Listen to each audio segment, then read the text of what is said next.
Chapter 2808. Yun Shirshir's heart shattered into glass shards. She gritted her teeth and turned around to glare at Wuxia, only to see the evil smile on his face. If it weren't for the fact that there were other people around, he would have laughed at her without any grace. You? Yun Shirshir glared at him angrily. Why did you make up a ghost story to scare people? I thought that you wouldn't believe such a low-grade story. I didn't expect you to be so innocent. Wuxia sneered at her. Yun Shirshir clenched her fists in anger. So angry, she was actually tricked. So it was a story made up by brother-in-law. Hua Jin finally understood and laughed. Oh my God! Shirshir, you're too stupid. You actually believed such nonsense. Haha. Shut up. You're not allowed to laugh anymore. Yun Shirshir looked like she had nothing left to live for. At the side, the staff sitting in the resting area were also amused by the interaction between the three of them. This couple was too loving. Some time ago, Yun Shirshir's fans gave them a couple name. Estee Lauder. When Yun Shirshir saw this couple name, she snickered. If this couple name became famous, would Estee Lauder look for her to endorse their products?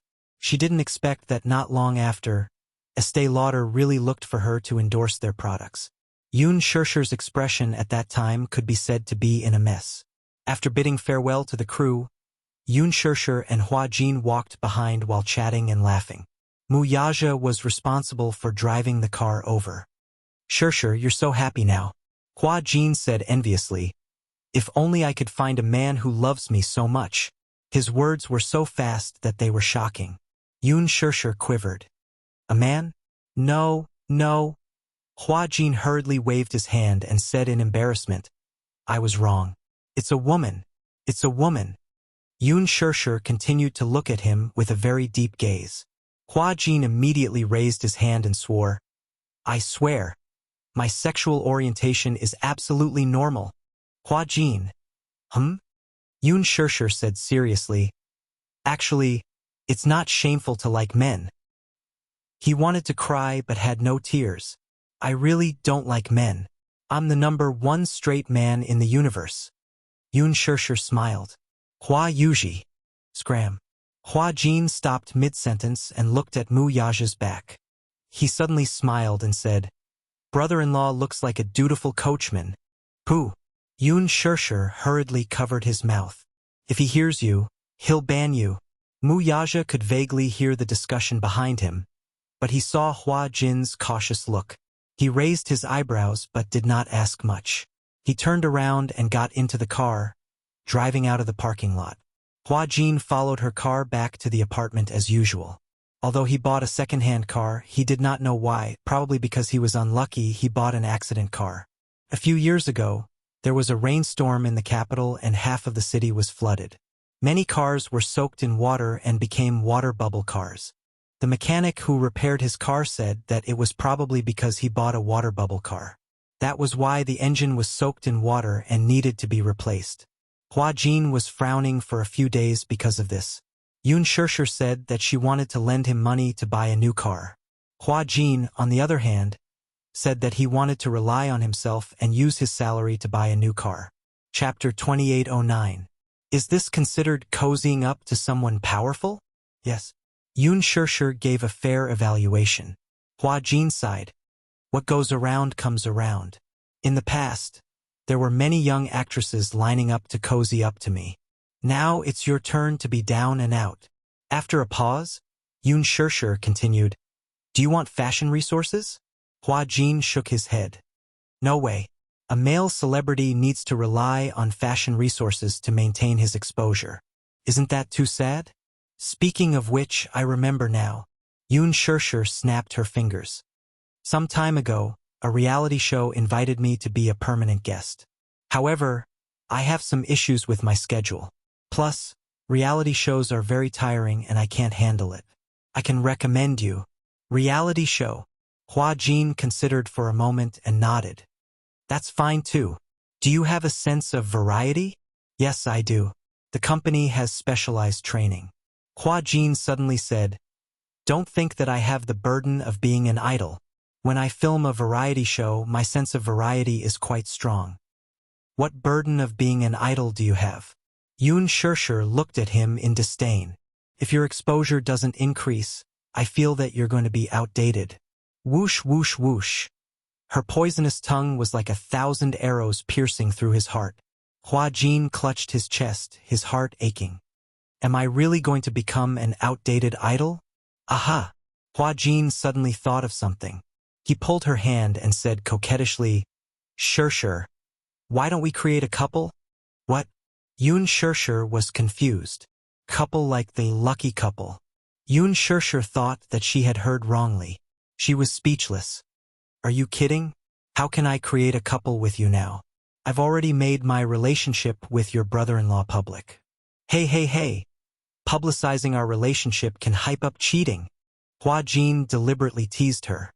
Before Yun Shirshir could reply to him, the car suddenly braked. Hua Jin was caught off guard, and his body flew forward. He quickly held onto the seat to steady himself. Wuxia, who was sitting in the driver's seat, suddenly turned his head with a cold expression. He cast a sidelong glance at him, his eyes unfathomable. Hype a couple? The man's voice suddenly became extremely deep. Hua Jin looked at him, cold sweat trickling down his back. Wuxia suddenly pinched his face and retorted calmly, Look, why don't you and I become a couple? Hua Jin trembled in fear. This man didn't look like he was going to be a couple with him. He clearly looked like he wanted to eat him alive. Brother-in-law, I was joking, Hua Jin hurriedly explained. He was almost scared to tears by his gloomy expression. Ha. Yun Shirshir was tickled by the interaction between the two. Hua Jin, are you tired of living? You know that your brother-in-law can't take this kind of joke. Yet you still said it so loudly in front of him. You're clearly asking for a beating. Hua Jin was so frightened that he clasped his hands together and begged Wuxia for mercy. Brother-in-law, I was wrong. With that said, he stared at him innocently with a pair of starry eyes, like a child who had made a mistake. Wuxia pushed him back into the back seat and suddenly smiled. If you want resources, I have them. Oh. Do you know about the production team of a male pursuing a female phoenix? Hua Jin nodded. I know. Chapter 28:10. Wasn't a male phoenix seeking a female phoenix the production team that had just started financing? It was said to be a gold medal team with a top-notch scriptwriter and director. In 3 days, report to the temporary production team at Huanyu Tower. Hua Jin was dumbfounded. Had he managed to latch onto someone powerful? He had originally thought that this brother-in-law of his would be difficult to talk to. However, with just one sentence, he was able to get him to report to the production team. This was too scary. There was a feeling that even if he casually plucked a hair from him, it would be as thick as his waist. Hua Jin was a little excited, his eyes sparkling. He had never dared to think of latching onto Wuxia's thigh. Even more so, he had never thought that it would be so easy to latch onto Wuxia's thigh. It was said that A Male Phoenix Seeking a Female Phoenix was a show that relied on connections. By connections, it meant that the actors were all brought into the production team with funding. A Male Phoenix Seeking a Female Phoenix was a very famous palace drama. Once the news of the production started, the financing reached as high as 300 million. This showed that the reputation and influence of the original work of A Male Phoenix Seeking a Female Phoenix was unquestionable. Nowadays, most television dramas were developed using copyrights and IP adaptations. Because novels had a huge market, this greatly reduced the risk of the investors. Therefore, there was no news of an audition during the casting process. There were even rumors that this drama series was tailor-made for a certain actress by a certain investor. Hua Jin had only heard about it through the grapevine. He did not know which of Huanyu's higher-ups had specially invested in setting up an opera troupe to support a certain actress. The male star had also been chosen long before the financing started. Is it the second male lead? You call me brother-in-law. Can I let you play a role other than the main lead? Wuxia asked faintly. Hua Jin was so touched that his eyes were brimming with tears. He suddenly hugged Wuxia's arm tightly and said coquettishly, Oh, brother-in-law, can you provide for me? I can warm your bed. I'm sensible and obedient. I can be your confidant. Yun Shirshir was so amused that she let out a pfft sound. She couldn't help but laugh out loud. Mu Yaja's face turned green. Resisting the urge to vomit, he forcibly freed his arm from Zhao Yu's grip and said expressionlessly, "Get lost. Don't touch me." Yun Shirshir was once again amused by Mu Yaja's reaction. "Hua Jin, stop messing around with your brother-in-law. Your brother-in-law's thigh isn't something that just anyone can latch onto. I can support you, but forget about keeping you as a mistress." Ha ha ha. Yun Shirshir held back her laughter and said seriously, "Besides, your brother-in-law doesn't need anyone to warm his bed. He has me, Yu, and Xiaoyi Chen." Speaking of warming the bed, Xiaoyi Chen had made a big joke of himself last time. At that time, he learned the 3-character classic in the textbook. One of them was, "When Xiang is 9 years old, she can warm the banquet." Because it had a very heartwarming allusion, the teacher especially emphasized this line. In ancient times, there was a person named Huang Xiang. His family was poor, and his mother passed away when he was 9 years old. He became even more filial and cherished his father. In winter, the weather was cold and there was no heating at home. Thus, Huang Xiang was worried that his father would catch a cold. So he ran to his father's room and slept on his bed, using his own body temperature to warm himself up. In summer, the house was especially hot and stuffy. There were many mosquitoes and flies, so Huang Xiang used a cattail leaf fan to fan the mosquitoes away. Chapter 28:11. When Xiaoyi Chen heard the story, he was extremely touched. Hence, one day when Mu Yaja returned home, the weather was still very cold. When he walked into the bedroom and saw a small bump on the bed, he thought that Yu had crawled under his blanket to play a prank. Hence, he walked over and lifted the bump. However, he saw Mu Chen in his fluffy pajamas. He was curled up under the blanket, but he was shivering from the cold. Xiaoyi Chen muttered in his heart, "Why is this bed so cold?" He had been under the blanket for so long, but it still felt cold. When Mu Yaja lifted the cup, Xiaoyi Chen was shocked. Mu Yaja was even more shocked by his strange posture. "What are you doing?" the man asked. When Xiaoyi Chen heard this, a shy expression immediately appeared on his face. He explained softly, "Daddy, the blanket is cold. I'm warming it up for you. You've been working all day and it's been so tiring. I'll warm the blanket for you so that you won't feel cold when you get in." After he finished speaking, he fell into a state of self-satisfaction. He only hoped that Mu Yaja would be touched. However, he suddenly heard Mu Yaja's voice, which was colder than the blanket, say, "Why didn't you freeze to death?" Then he reached out to switch on the central air conditioner and tugged at his tie. "Get out." At that time, Xiaoyi Chen's expression was as aggrieved as it could be. When he complained to Yun Shirshir about this matter, she tried to suppress her laughter on the surface and expressed her righteous indignation towards Mu Yaja. However, she had no choice but to suppress her laughter internally. Ha ha ha ha. There was actually such a stupid clown in the world. He didn't turn on the central air conditioner and stupidly wanted to imitate Xiang Jiling's warm dinner. Yun Shirshir almost suffocated to death. "Why didn't you freeze to death?" Ha ha ha. Mu Yaja's rhetorical question was also of the highest quality. Her heart ached for Xiaoyi Chen for 2 seconds. It only lasted for 2 seconds. After sending Hua Jin back to his apartment, Mu Yaja and Yun Shirshir returned home.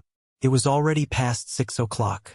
Yu and Xiaoyi Chen usually finished school at 3:30 p.m. After the 2 little guys returned home, Yu habitually went to the nearby shopping mall to buy some food. Usually, when Yun Shirshir returned home, she would be greeted with a delicious dinner. Today was no exception. As soon as Yun Shirshir enters the door, she smells an incomparably alluring fragrance. She sniffed and smiled. "It smells so good. It looks like braised chicken." Yu poked her head out of the kitchen. Seeing that she had returned, she smiled warmly. "Mommy, you're back." He completely ignored Mu Yaja. Then he went into the kitchen, and there was another flurry of swords and knives. The corners of Mu Yaja's lips twitched violently. These 2 little guys were becoming more and more arrogant. In their eyes, besides their dearest mommy, there seemed to be no room for anyone else. He instantly felt that it was unfair. However, it was no wonder that these two little guys didn't want to stick to him. Imagine an innocent child who had studied a text and imitated the story in the text to warm his bed. In the end, he asked, "Why didn't you freeze to death?" Oh my God. Xiao Yichen's heart shattered into a million pieces. He felt that Yun Shirshir could play with this joke for a year. Chapter 28:12.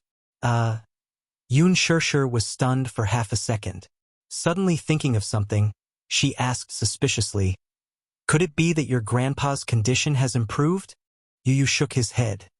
Uncle didn't say anything when he called, so I didn't ask too much, but I think it's about grandpa. Could it be? Yun Shirshir was worried. Could it be that his condition has worsened? No, it won't. Yu smiled conceitedly. Hurricane Group's medical standards are definitely the best in the world and can be counted on one hand. I've only heard of people who were half dead being brought back to life, but I've never heard of people who were perfectly fine being treated to death. No matter how bad it is, it can't be worse than being completely paralyzed. Since Uncle asked us to have a video call after dinner, it shouldn't be an urgent matter. Yu analyzed calmly.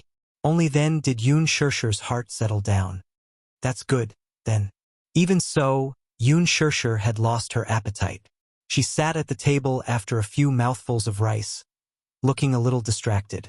Yu saw her restless look and guessed that she was worried about Yun Yecheng. Hence, he put down his bowl and chopsticks, walked to the study room, turned on the computer, and switched to the video call channel. Hurricane Group had a specialized video call software that could be used for both radio signals and wireless networks. However, such a video call software could only be used by the company's internal staff. No matter how powerful an outsider was, he or she could not hack into it. This was to protect Hurricane Group's confidentiality. All the internal communications of Hurricane Group relied on this software. Sometimes, people would be at different ports in the world and hold emergency meetings through video calls. Naturally, security was the most important thing. He initiated a video call. About half a minute later, the signal was connected. The image flickered for a while and soon, Gong Jie's pair of big eyes appeared. Yu. Uncle, why are there only your eyes in the video call? Gong Jie used his phone to receive video signals. He held the phone further away, and his entire face appeared on the screen. He looked at the camera and smiled. Then, he gently fiddled with his slightly messy hair and winked at Yu. Little Yu, did you miss your uncle? No, Yu said bluntly. Gong Jie, didn't you say that you wanted to have a video call with me after dinner? When Mommy found out about this, she thought that Grandpa's injury had worsened and she was worried sick. What exactly happened? Gong Jie frowned and said, Idiot. Why don't you tell her after dinner? You didn't tell me what it was. Yes, I just want to see her, Gong Jie said. Ever since Gong Jie returned to Hurricane Group, other than the occasional online chat, Gong Jie had not seen Yun Shirshir for a long time. After all, there was a time difference of half a world between the two of them. It was night here, morning in Hurricane Group. It was difficult for them to be together due to the time difference. Gong Jie missed her so much that he fell ill. Yu's expression was cold for a while. Then he said indifferently, I'm hanging up. Wait. Gong Jie immediately stopped him. How dare you hang up your uncle's video call? You're so heartless. Chapter 28:13.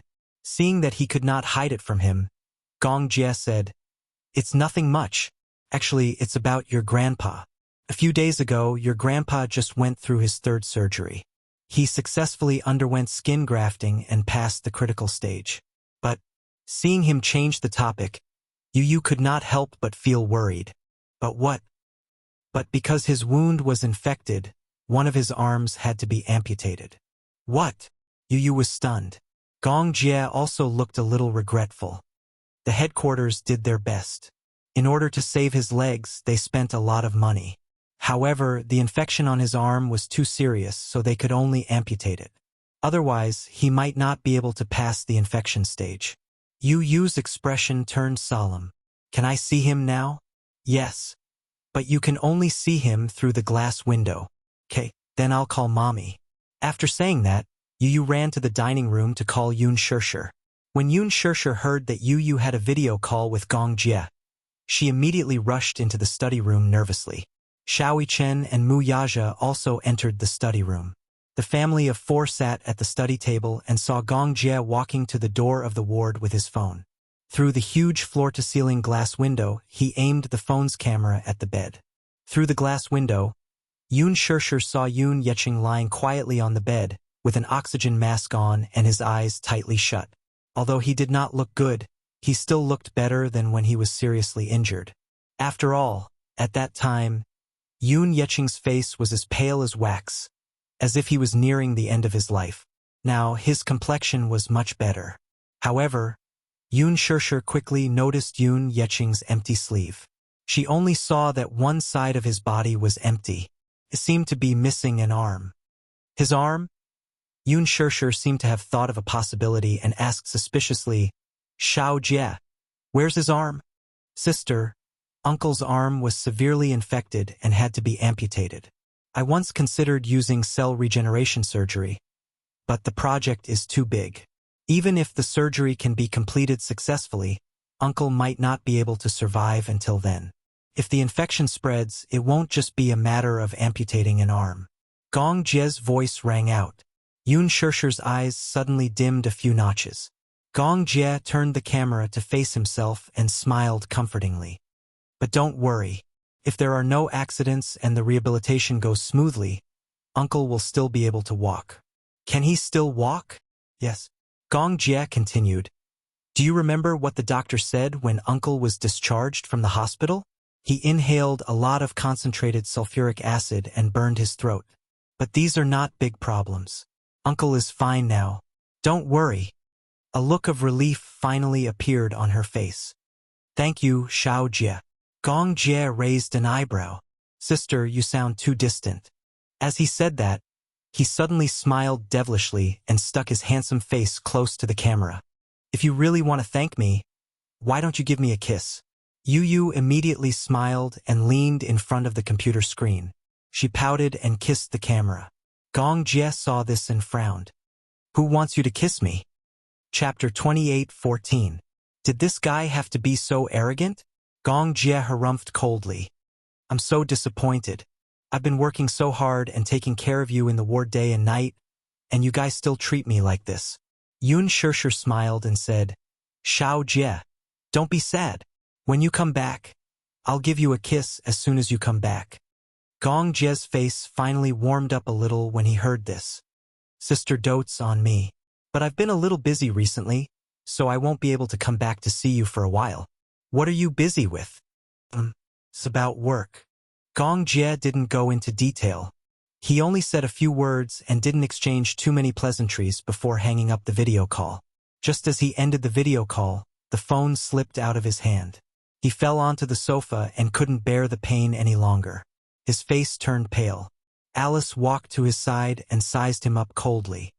You're lucky that you could endure it until now. It hurts a lot, doesn't it?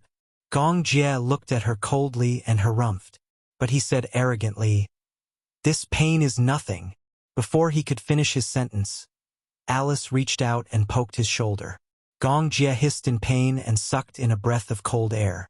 He pushed her hand away. What are you doing? Didn't you say, this pain is nothing? Let me try and see if you really don't feel pain, or if you're just enduring it. With that, Alice put aside the first aid kit in her hand and emphasized, Young master, it's time to change your dressing. Take off your clothes. Gong Jie reached out silently and tugged at his tie before slowly unbuttoning it. When he thought about the 3 casualties on his return today, he felt a turbid breath brewing in his chest that was difficult to swallow. This time, he went to AFH to transport a batch of military ammunition to the frontline battlefield. When he was about to return home, he was surrounded by the enemy's country M soldiers. A long-range sniper's fatal shot almost took his life. AFH was famous for being dangerous. The reason he accepted this order was to exchange it for chips in other markets.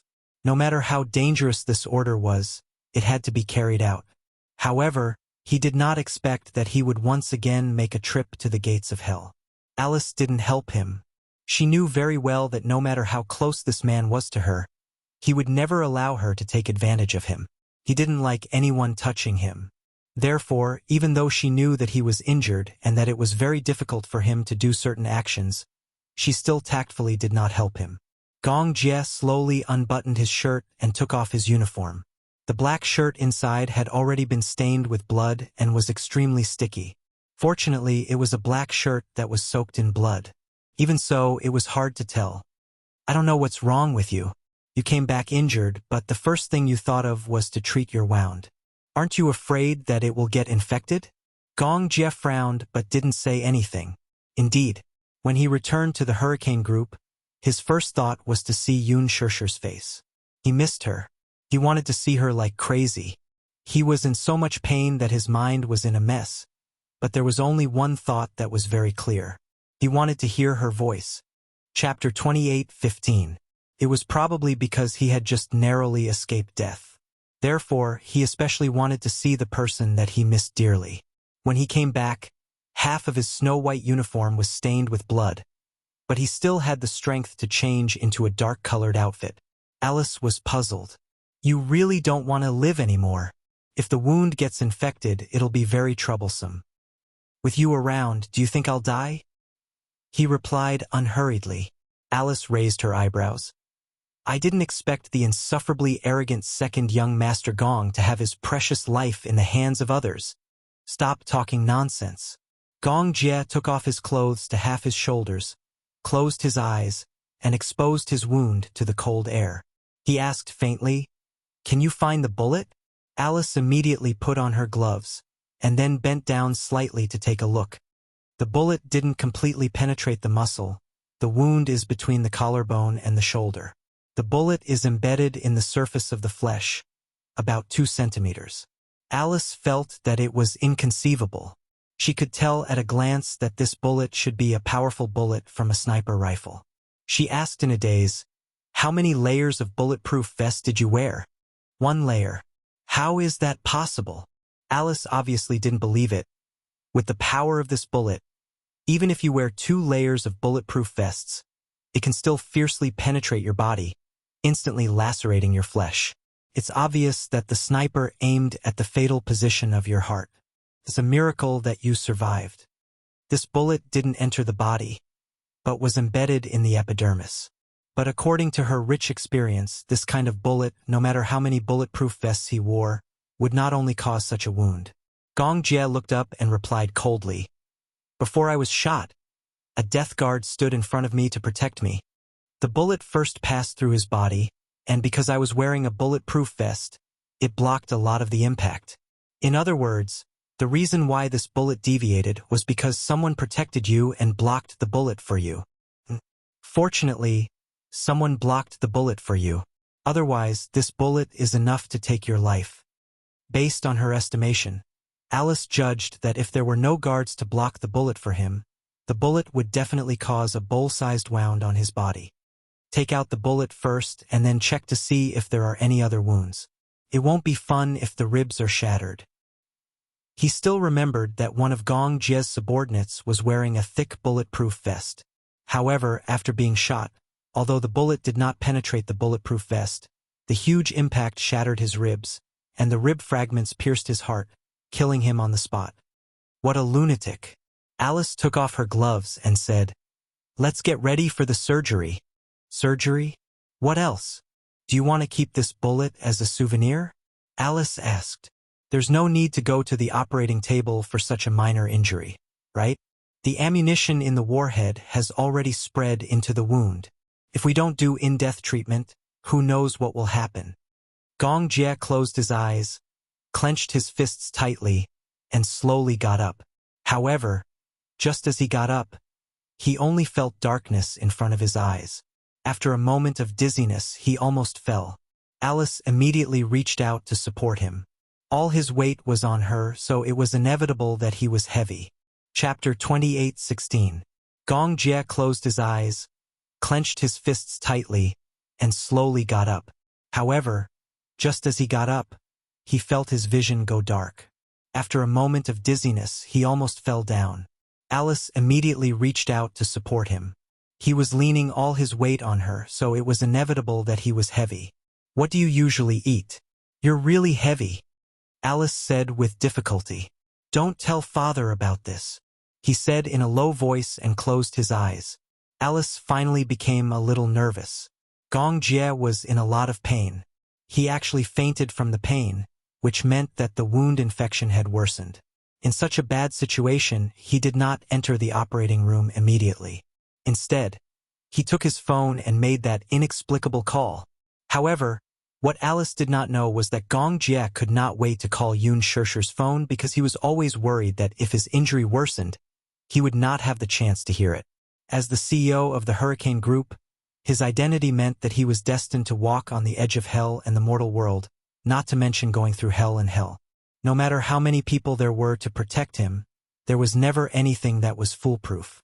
The reason he was shot this time was entirely because he did not expect a certain anti-government organization to be so arrogant and rampant. After he was injured, a group of people escorted him back to the headquarters.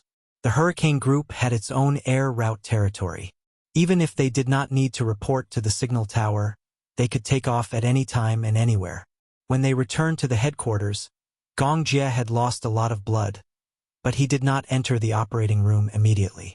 It was only when he received a video call from Yun Shishi that the huge rock hanging in his heart was finally lifted. Alice was beside herself with anger. Was he joking with his own body? Did he know that if the wound infection worsened, it would be very serious, and he might not even be able to keep his life? She immediately called for people and hurried him into the operating room.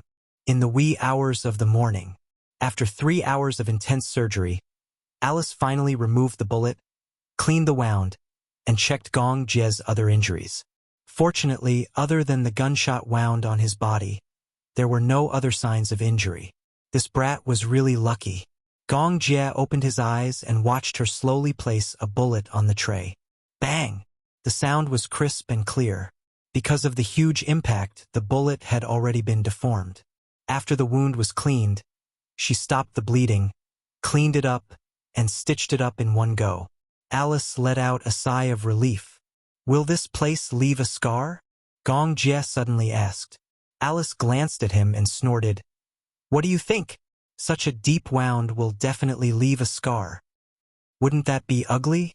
Gong Jie furrowed his eyebrows, obviously disgusted. So far, the thing he was most satisfied with about himself was his well-proportioned body. Especially at the shoulder blade and collarbone, the joints were clear and the texture was distinct. This was inseparable from the fact that he usually paid attention to training. This bullet hole was really ugly. I didn't expect you to be so delicate. However, you'll leave a scar. Isn't it normal for men to have scars? I feel that men with scars on their bodies are very sexy. Shallow. Gong Jie disagreed. I don't think men must have scars on their bodies. It's ugly. Chapter 28:17. Gong Jie's eyes darkened when he heard that. He seemed to be seriously considering this suggestion. Alice glanced at him and suddenly smiled. But even if you want to get a tattoo, you have to wait for a while. At least wait for the wound to heal. Gong Jie ignored her. He frowned and used a little strength to sit up on the operating table. The green sterile cloth that was used to cover his body suddenly slid down his chest, revealing his muscular chest muscles that were full of strength. The anesthesia was partial. He could not feel the left side of his body. Therefore, he could only rely on the right side of his body to provide power. How long will it take for the drug to wear off? He looked back and asked. Alice replied, About an hour later. Damn it. Gong Jie was a little anxious. He gently rubbed his messy forehead and slowly stood up. Alice could not help but look at his naked upper body. However, because of the scene she saw, she swallowed a little in a daze. His body was really amazing. She did not know how he usually trained. The muscles on his body did not belong to the typical style of Mr. Muscle. Every muscle texture was just right. If there was more, he would appear rough and arrogant. If there was less, he would appear thin and restrained. Especially his lower abdomen. His 8-pack abs were well-defined. Mermaid's belt and a male dog's waist. It was said that Gong Jie could do 10 one-handed handstands without a problem. What did it mean to do 10 one-handed handstands in one go? There were only 7 one-handed handstands recorded in the world record. Gong Jie could do 10. This kind of waist and abdomen was too scary. Just looking at this kind of body, it would give rise to a lot of 18 forbidden thoughts. It was too erotic. Alice could not help but stare. What are you looking at? I'm studying your male dog's waist. I heard that with a body like yours, your sexual ability should be very strong. Gong Jie's eyes were cold. He said mockingly, "You don't even have a man. How can you understand sexual ability?" Alice's face darkened. Was this guy mocking her? Gong Jie's face was expressionless as he tapped his head lightly with his long finger. Also, anyone with half a brain would know that one's figure has nothing to do with ability X. What right do you have to talk about me? Aren't you single as well? As Alice spoke, she snorted coldly. The Gong family is spreading rumors that second young Master Gong's sexual orientation is abnormal. You hang out with mercenaries all day long and there are only men around you. Everyone is suspecting if there's something wrong with your sexual orientation. Gong Jie raised his eyebrows and retorted, "Oh, if that's the case, staying in the medical center all day, you're either soaked in the smell of formalin or accompanied by corpses. Miss Alice, could it be that you have a corpse fetish?" Alice's face turned even paler. "What did you say?" "You can understand the literal meaning. You don't need me to explain, right?" After Gong Jie said that, he snorted coldly. He dared to amuse her. He needed to be taught a lesson. In the entire hurricane group, he was definitely second to none when it came to venomous tongues. To amuse him? You're asking for it. Gong Jie was a little disgusted by the smell of disinfectant in the operating room. He frowned and looked down at his wound. It had been completely cleaned, neatly stitched up, and bandaged with gauze. He got up, pulled out the retention needle in his hand, and walked towards the door. "Hey, you still need to continue the anti-inflammatory." Bang! Chapter 28:18. What answered him was the cold sound of the door closing. Alice knew in her heart that Gong Jie was probably in a bad mood at the moment. He even became impatient with the usual jokes. After all, a comrade in the team had died, so he should be very anxious. In the morgue, Gong Jie put on a coat and slowly walked in. A group of people was cleaning up the body. Hearing the sound of the door opening, everyone looked over. When they saw him, they immediately bowed respectfully. "Young Master Gong, how is he?" "He's still cleaning the congealed blood stains on his body." Gong Jie pushed through the crowd and walked over. He saw a man lying straight on the morgue bed. Because of the time of death, his body was completely stiff. All the clothes on his body were carefully removed. Because of the congealed blood, the clothes and skin were stuck together. It took a lot of effort to separate the clothes from the flesh. Gong Jie looked down and his expression gradually turned cold. It happened suddenly. In such a chaotic scene, artillery fire flew everywhere. Smoke filled the air, and gunshots were endless. His cargo plane was parked far away. After the transaction, he had to pass through a war-torn area to return to the temporary tarmac. Gong Jie was escorted all the way. In just a few seconds, he thought about some things and slightly relaxed his vigilance. Then, an accident happened. An armed person lying in ambush on a signal tower in the distance raised his sniper rifle and aimed at his head. He had an anti-signal device on his body. The alarm sounded. The death guard beside him reacted immediately. Before he could figure out where the enemy was, he pounced on him without thinking and used his body to protect him. In just half a second, Gong Jie heard a gunshot. Then, almost in an instant, warm blood almost splattered all over his face. He widened his eyes in shock. After a short pause, he quickly realized that something had happened. He was attacked. There were a total of 2 bullets. One bullet blew up the death guard's head and pierced into the bushes in the distance. The other bullet penetrated his chest. In the end, because of the bulletproof vest, it pierced into his flesh. In a short period of time, the death guard who had pounced on him stopped breathing. His body went limp on the ground, and his head was badly mutilated. It was a ghastly sight, and now this sacrificed death guard was being transported back to the headquarters. Gong Jie walked to the morgue and looked down at the quiet person on the bed. Counting carefully, this was probably the third guard who had lost his life because of him. Gong Jie asked coldly, "What is his family background?" "Young Master Gong, his code name is X1. He has a younger sister and a mother at home. Make arrangements for his funeral." About the amount of compensation, Gong Jie said, 10 million. Send it to his family on a check. The crowd sucked in a breath of cold air. Oh my God! 10 million. This was definitely a considerable sum. It should be known that in any mercenary organization, once a person was sacrificed, the compensation they would receive would definitely be a small portion. For example, in the Red Thorn Special Agent Organization, if someone died for some reason, the organization would at most give out 2 million as compensation. 10 million was an astronomical figure for a mercenary. The financial resources of the Hurricane Group were really terrifying. Facing everyone's doubts, Gong Jie said, "He protected my life. My life is far more than this amount." Chapter 28:19. He had been trained in a mercenary organization since he was young, and he had developed a courageous spirit. Therefore, to him, 10 million yuan was definitely worth that much just based on this person's sincerity. "Young Master Gong, how should we deal with this matter? Have you found any information about that sniper?" "No," his subordinate replied.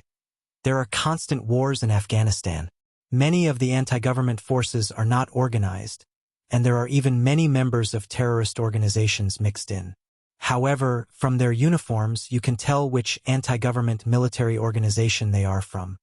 AF was in constant war, and the anti-government forces were divided into different organizations. Therefore, they needed to be differentiated. Find that organization." Gong Jie ordered. "Bring the leader of that organization back." Yes. The hospital was filled with the pungent smell of disinfectant. The hospital bed shook. Chu Ho supported her upper body and lay there for a day and a night. She felt that her head was unbelievably heavy. If this continued, she did not know how long it would take for her to recover. Chu Ho originally wanted to listen to Meng Qingxue, so she just lay there quietly and did nothing. But when she thought of Xiao Bao Chu, she felt uneasy again. She missed him. Even though she had regained her memories of Xiao Bao Chu were still very deep. She missed him. In this world, this child was her only family member and the person she cared about the most. She had to recover quickly, find him, and wait for him to leave this place. Thinking of this, he gritted her teeth and struggled to stand up with the help of the bed. When Meng Qingxue came back with the food, she saw Chu Ho from afar holding onto the wall and walking with difficulty. It was extremely difficult for her to walk. Unlike her usual fast steps, she held onto the wall with one hand and used the other to maintain her balance. She walked with difficulty. Meng Qingxue quickly put the lunch box aside and rushed over nervously. "Chu Ho, why did you get out of bed?" she complained. "Didn't I tell you that I was going to get some food and would be back soon? Why did you get out of bed?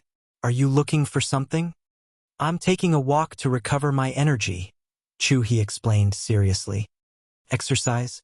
You used your head for this surgery, so you don't need to rehabilitate your limbs," Meng Qingxue explained, not knowing whether to laugh or cry. Chu Ho looked up at her deeply and said with a smile, "If you lie down like this, your limbs will be stiff. Walking around will allow me to recover faster." When she was still working in Interpol, she was often injured. Therefore, she knew what to do to recover faster. Meng Qingxue could not win an argument with her. She also knew that the latter was stubborn, so she did not stubbornly argue with her. Instead, she smiled at her and said, "I've prepared some millet porridge and side dishes for you. You can only eat liquid food now, but it won't fill you up. I've asked the doctor. Millet porridge is edible." "Okay, thank you." Meng Qingxue helped her into the ward and brought in a bowl of millet porridge. The doctor had repeatedly reminded her to have a bland diet, so she had only prepared a bland meal. Although it was a little monotonous, given Chuhi's condition, she could only eat bland food. "When you're better, we'll have a good meal." Chu Ho held her chopsticks and said calmly, "I'm not particular about food as long as it's edible." She looked up and asked, Have you eaten? Chapter 28:20. Meng Qingxue nodded hurriedly. Yes, I ate at the canteen. Oh, what did you eat? I ate buns and dried tofu. Are you full? You don't want to eat more? Meng Qingxue quickly waved her hand. No, I'm full. Chu Ho nodded. Meng Qingxue sat opposite her and quietly watched her eat her porridge. She didn't know why, but ever since Chu Ho woke up after her operation, her entire aura had changed.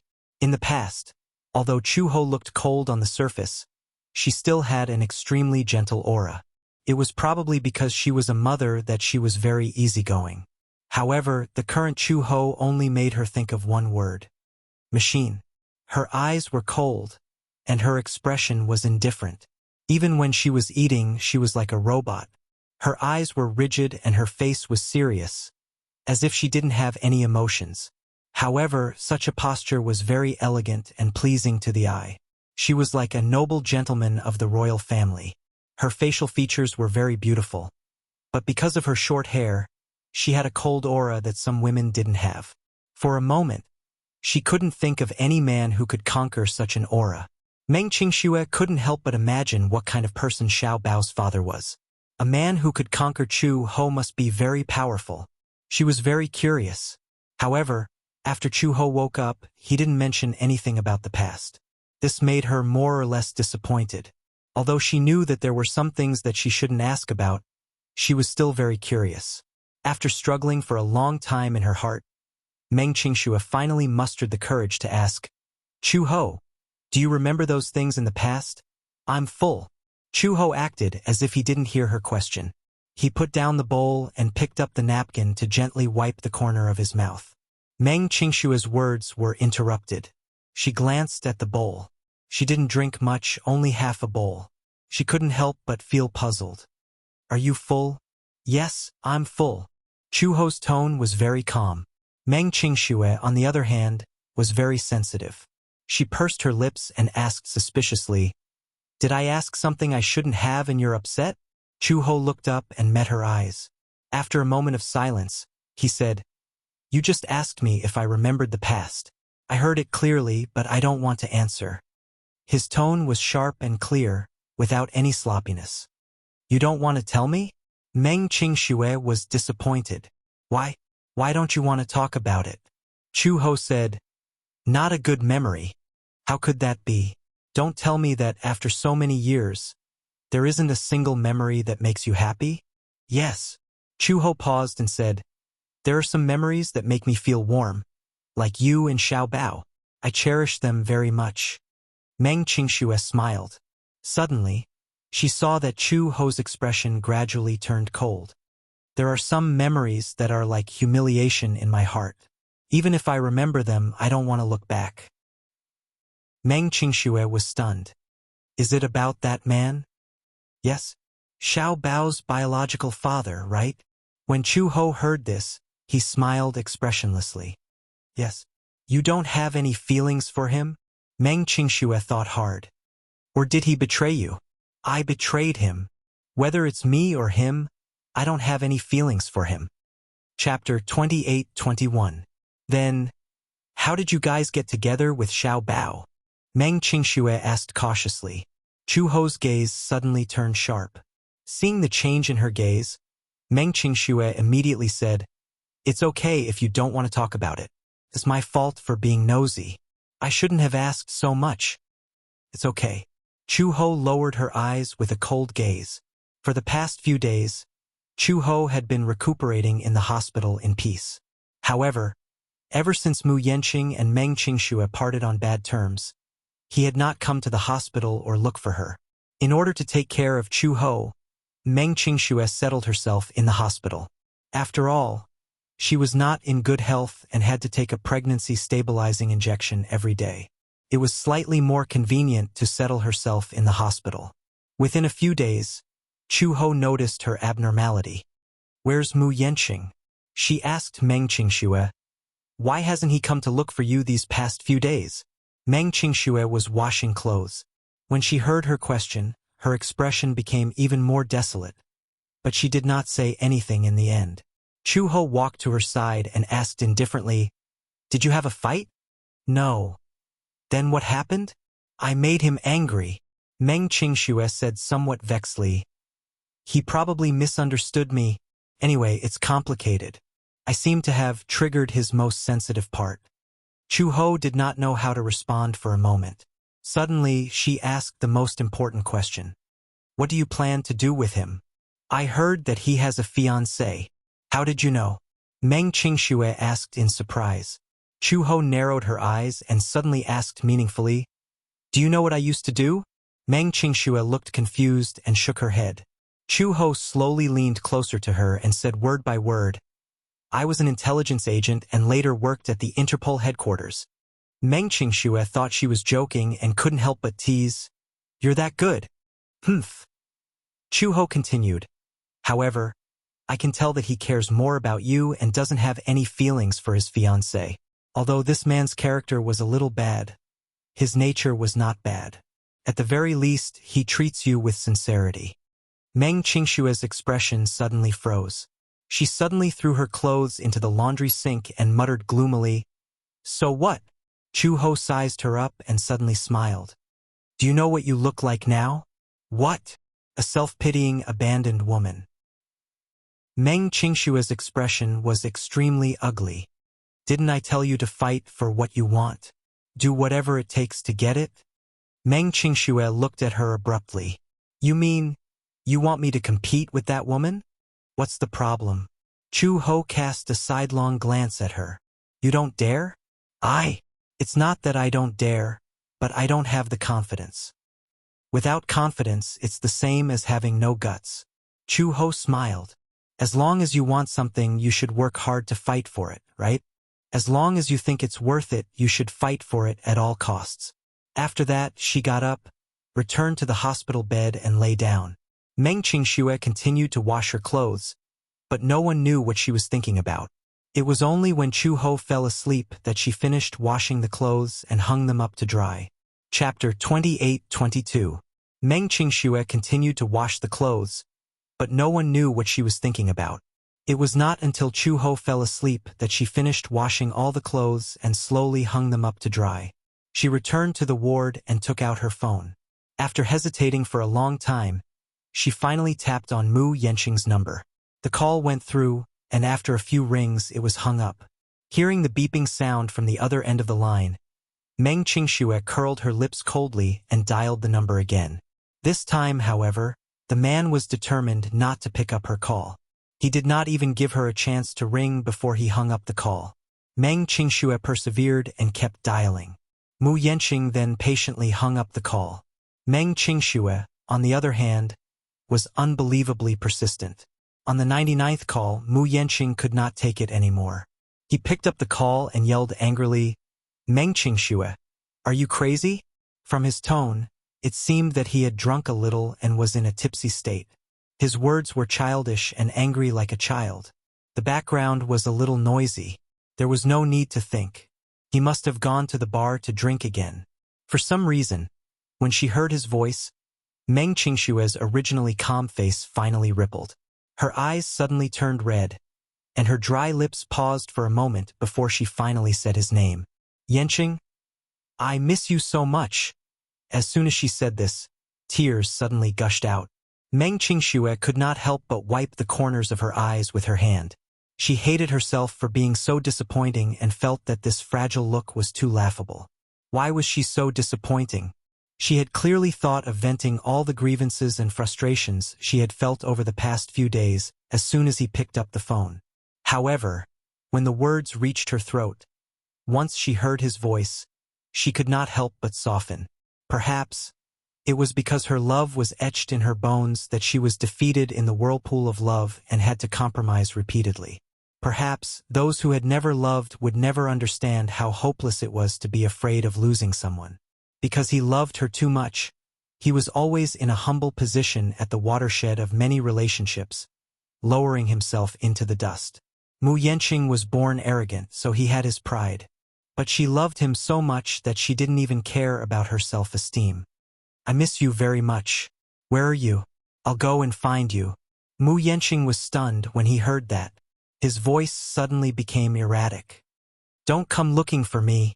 We're already over. End. Meng Qingxue widened her eyes in shock. Just as she was about to say something, Mu Yanqing sneered and said, Qingxue, I'm the one who's incapable of giving my woman a carefree and happy life like my insufferably arrogant second brother. I feel that I have a clear conscience towards you, but when I think about what you said that day, it still feels like a fishbone stuck in my throat. I don't understand. Why? In your eyes, I'm like this. Mu Yanqing's throat became hoarse as he gritted his teeth and hung up the call. It's not like that. It's not like that. Meng Qingxue stood up abruptly and grabbed her bag tightly. As she rushed out of the door, she quickly dialed his number. But he still chose to hang up on her every call. He's not picking up my calls. Chapter 28-23. Was he really going to end this relationship? She originally thought that he was just in a fit of anger that day and that he would think things through in a few days. She had said those words in a fit of anger that day and he had misinterpreted her meaning. However, she did not expect it to be so serious. She did not expect that those words that day would be such a huge blow to him. Meng Qingxue hurriedly hailed a taxi and instructed the driver, Bar Street. Okay. The driver familiarly turned on the meter. When night fell, the traffic was not so congested. They sped all the way to the bar. Meng Qingxue alighted at the bar that Mu Yanqing frequented the most. After paying the fare, she clenched her fists and slowly walked into the bar.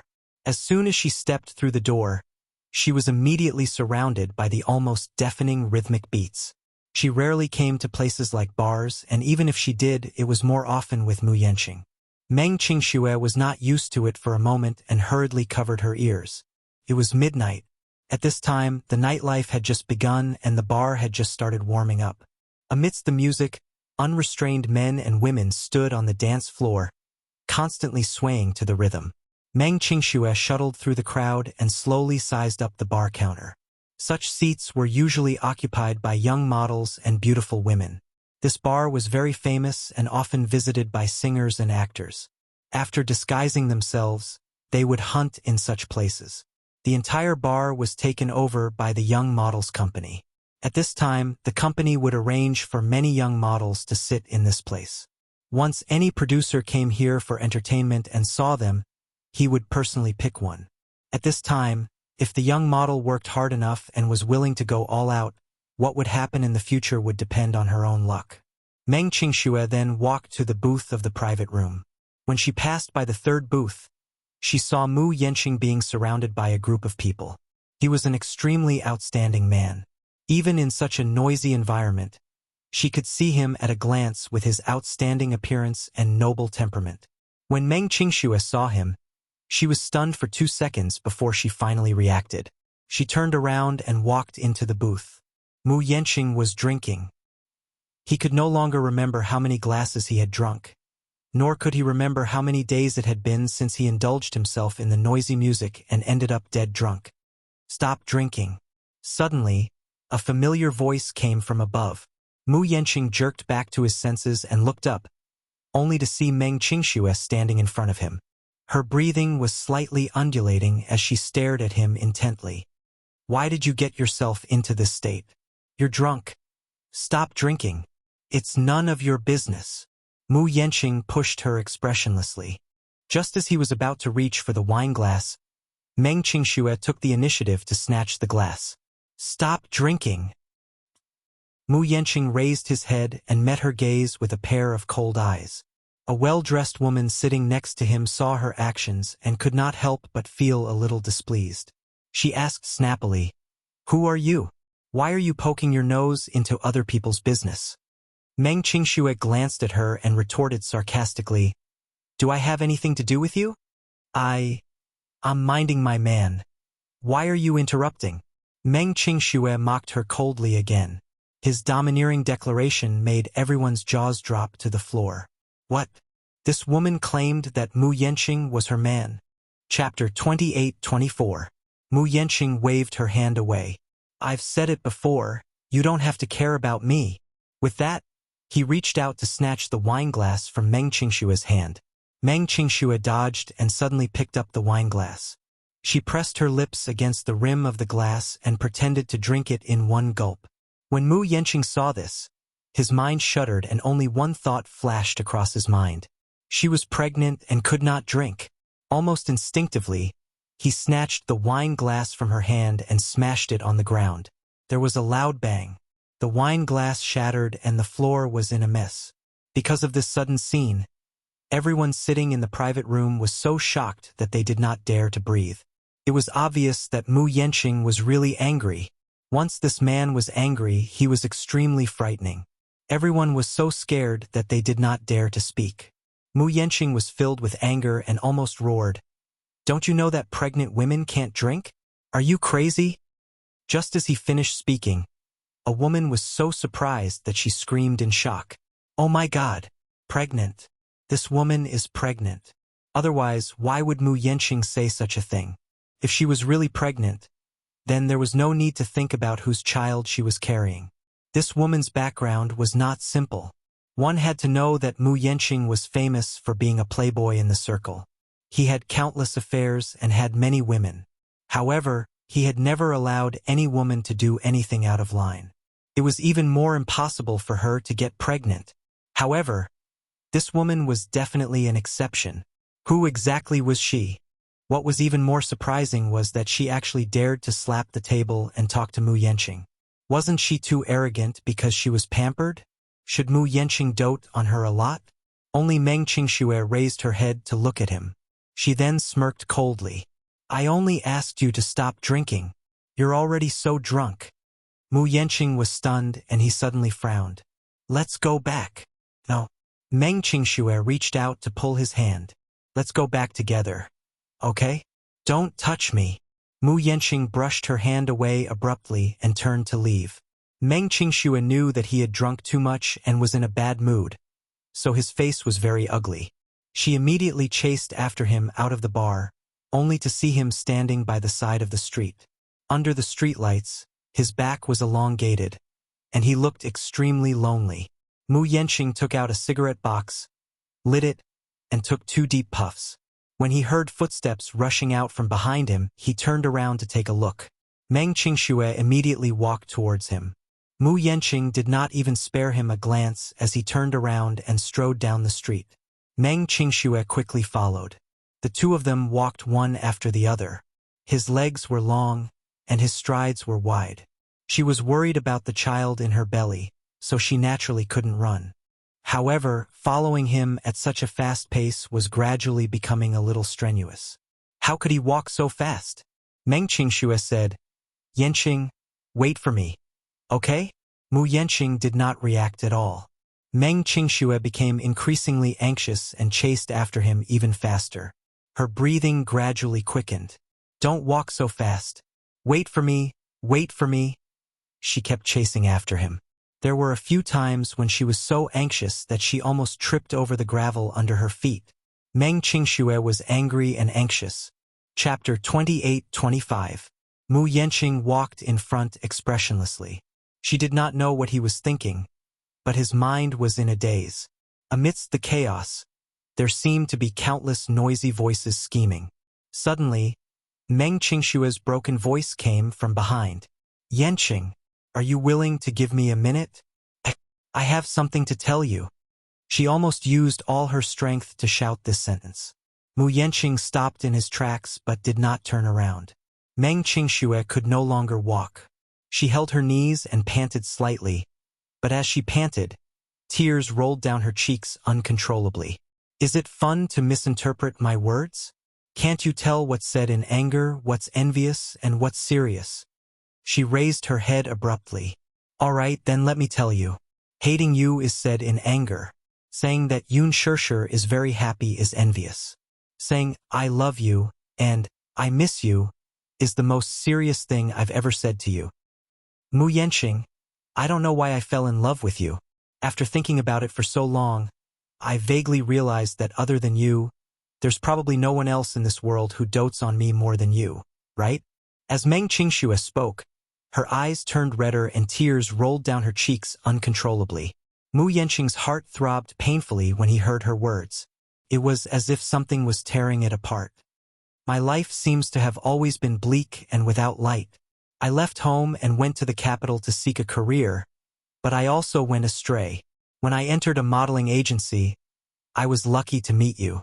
Finally, there was someone who could hold me in the palm of his hand, take good care of me, and dote on me. You know that in this world, other than you, there's probably no one else who would tolerate and dote on me so much. I tried my best to be careful and obedient so that you wouldn't get tired of me. I love you. In this relationship, I must be the most humble one. My attitude must be as low as the dust. I knew that such humility wouldn't earn anyone's respect. Even I was degrading myself. Or maybe I was too naive. I accidentally bumped into love and was so happy that I didn't care about my future life. I didn't even confirm if you really loved me and if we would have a future. I was like a moth flying into a flame and thought that this was love. After a pause, Meng Qingxue smiled bitterly. Unfortunately, you don't seem to love me that much.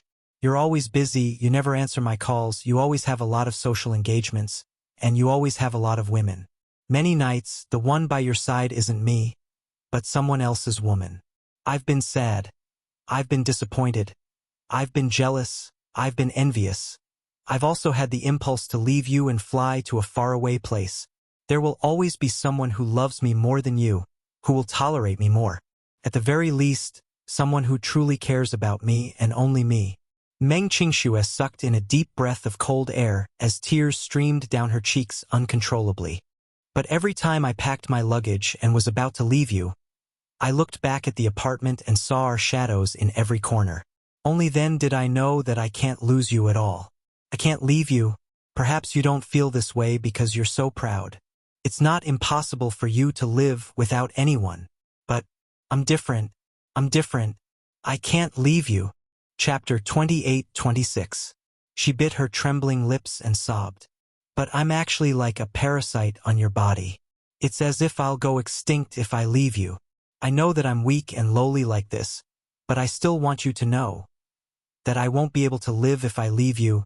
Mu Yanqing, what do I have to do for you to truly love me for once? Will you only know how I feel about you if I cut out my heart and hold it in front of you? This way, will you cherish me a little more? Mu Yanqing's face suddenly turned pale. Her words were heart-wrenching, every word weeping blood. What kind of situation had she been forced into that she would say such things? Mu Yanqing's heart ached, only to see Meng Qingxue suddenly clutching her stomach with an ugly expression. Beads of sweat rolled down her face. It hurts! It hurts! She suddenly clutched her stomach and arched her body slightly like a shrimp in pain. Yanqing, my stomach hurts. It hurts. Mu Yanqing's mind went blank when he saw her in this state. He immediately rushed toward her anxiously. However, just as he reached her, Meng Qingxue smiled, looked up, and hugged him fiercely. I told myself that as long as you rushed toward me at once, I'd set my mind on you for the rest of my life. She hugged him tightly. He walked toward her without thinking, which meant that he cared about her. Just based on this point alone, she had set her mind on him. The only time she took the initiative to grasp him was because she had set her mind on this man. No one was perfect. Mu Yanqing was not a perfect man. However, there were too many things about him that were worth her paranoia. He was the only man who was willing to give up his wealth for her. She was willing to humble herself a little more, just to hold on to him. Mu Yanqing immediately reacted. It turned out that she was pretending to be in pain just now. It was not a stomachache. It was just a smokescreen. You? He could not help but feel a little angry. Meng Qingxue looked up at him and said word by word, Yanqing, even if you have nothing, I won't be afraid. I only want you. You're enough. I only want to be with you. Mu Yanqing's face froze as he stared at her in disbelief. Meng Qingxue had always been a reserved woman. She rarely spoke sweet nothings or acted coquettishly. She also rarely played any sweet tricks with him. This was the first time she had lied to him. Yanqing, I've already sworn in my heart that no matter what, you belong to me. I'll take you back at all costs and keep you by my side. Meng Qingxue paused for a moment before continuing. I know that I'm not outstanding or good enough. I don't have Song Enya's background and family background, but I'll work hard. Okay? I will work hard to become an outstanding woman until that day comes. Wait for me, okay? Mu Yanqing pursed his lips and shook his head with a smile. He ruffled her hair lovingly and pulled her gently into his embrace. No need. When Meng Qingxue heard this, she said angrily, "What? You don't even want to give me a chance to work hard?" Mu Yanqing could not help but laugh. You don't have to compromise. As long as you acknowledge me and I acknowledge you, you don't have to fight or fight. Just be yourself, because I'm yours and you're mine. Chapter 28-27. Qingxue, I swear, I don't have any feelings for Song Enya. Nor do I have any feelings for other women. I've decided on you. I'm willing to protect you and only you. No one will snatch me away, and no one can snatch me away. I've decided on you. Mu Yanqing's eyes revealed a rare tenderness. He gently kissed her forehead, then slowly kissed the corners of her eyes.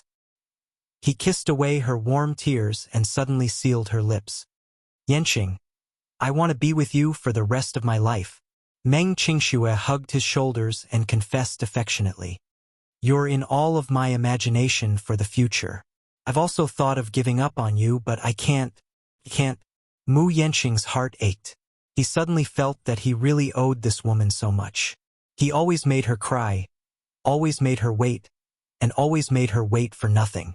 At first, he thought that she was like those other women and did not seem to be particularly special. However, it was not until the day he lost her that he seemed to have lost his mind and searched for her all over the city. Only then did he realize that she had unknowingly occupied such an important place in his heart. At first, he was with her only because of her looks and figure, which could give him a fresh feeling. However, as time passed, her obedience and her sensibility no longer gave him so much burden.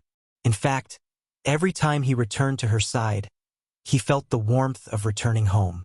Later, when the passion turned cold, love slowly lost its novelty and became a habit. He was used to waking up with her in his arms. He was used to having her by his side when he was frustrated. He was used to her gentle and soft words. He was used to her warm embrace. Only then did he realize how important she was. His family background and the environment he grew up in had destined him to be arrogant and insecure.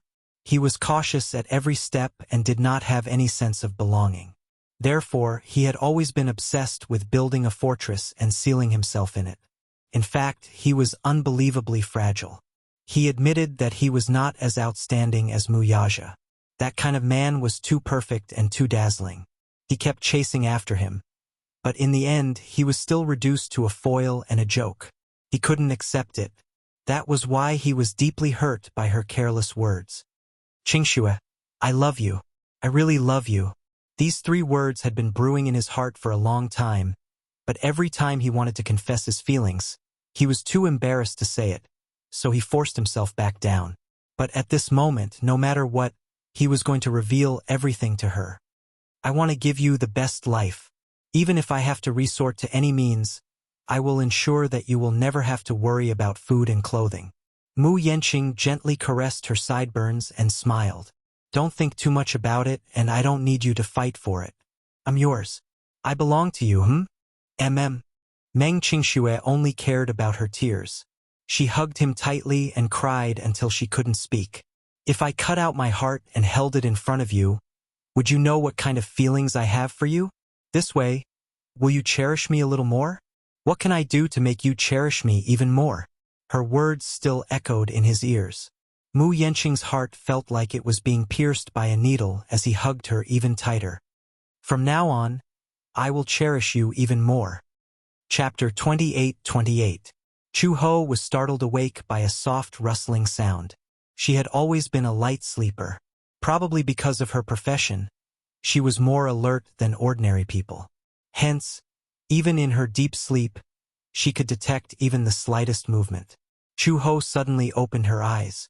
In the darkness, she saw Meng Qingxue tiptoeing into the ward. Behind her, Mu Yanqing strode in.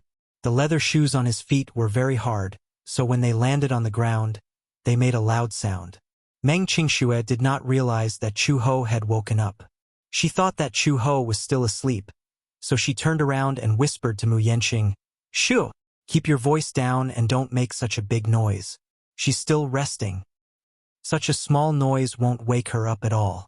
Meng Qingxue silently weighed the pros and cons in her heart for a long time. She was still worried about leaving Chu Ho alone in the hospital, so she said to Mu Yanqing, "Why don't you go back first? I'll stay here tonight to accompany Chu Ho. After all, she just had surgery and needs someone to take care of her." Mu Yanqing said gloomily, "Qingxue, you're pregnant. You need someone to take care of you. The doctor wants you to rest in bed more. Otherwise, but let's go back and rest tonight. Tomorrow, I'll hire 2 nannies to take turns taking care of her." After Mu Yanqing said that, he paused and asked her, "Is that okay? How can I be at ease leaving you alone in the hospital?" Meng Qingxue pursed her lips. Mu Yanqing pulled Meng Qingxue into his arms without any explanation and kissed her forehead heavily. There was a hint of grievance and resentment in his voice. "Are you really not going back with me? How long has it been since we slept together?" Meng Qingxue was stunned and her face quickly turned hot. She frowned and said, "You don't talk nonsense." However, he continued, "How is this nonsense? Qingxue, I'm already used to seeing you when I wake up in the morning. But when you left at that time, I couldn't sleep well and couldn't sleep well. I finally found you and waited for you to come back. But in the end, you're guarding a woman who's neither your relative nor your friend. You're busy working for her. Have you really never considered my feelings?" "What do you mean by unrelated?" Meng Qingxue said unhappily. "Chu Ho treats me very well. In my heart, I treat her as my biological sister." "You're being too biased," Mu Yanqing snorted. "Instead of accompanying your man, you're actually accompanying a woman." How can I accompany you?" Meng Qingshua's face burned even hotter. She lowered her head and mumbled, "I'm already pregnant. How can I sleep with you?" "What are you thinking?" The man was amused by her scruples.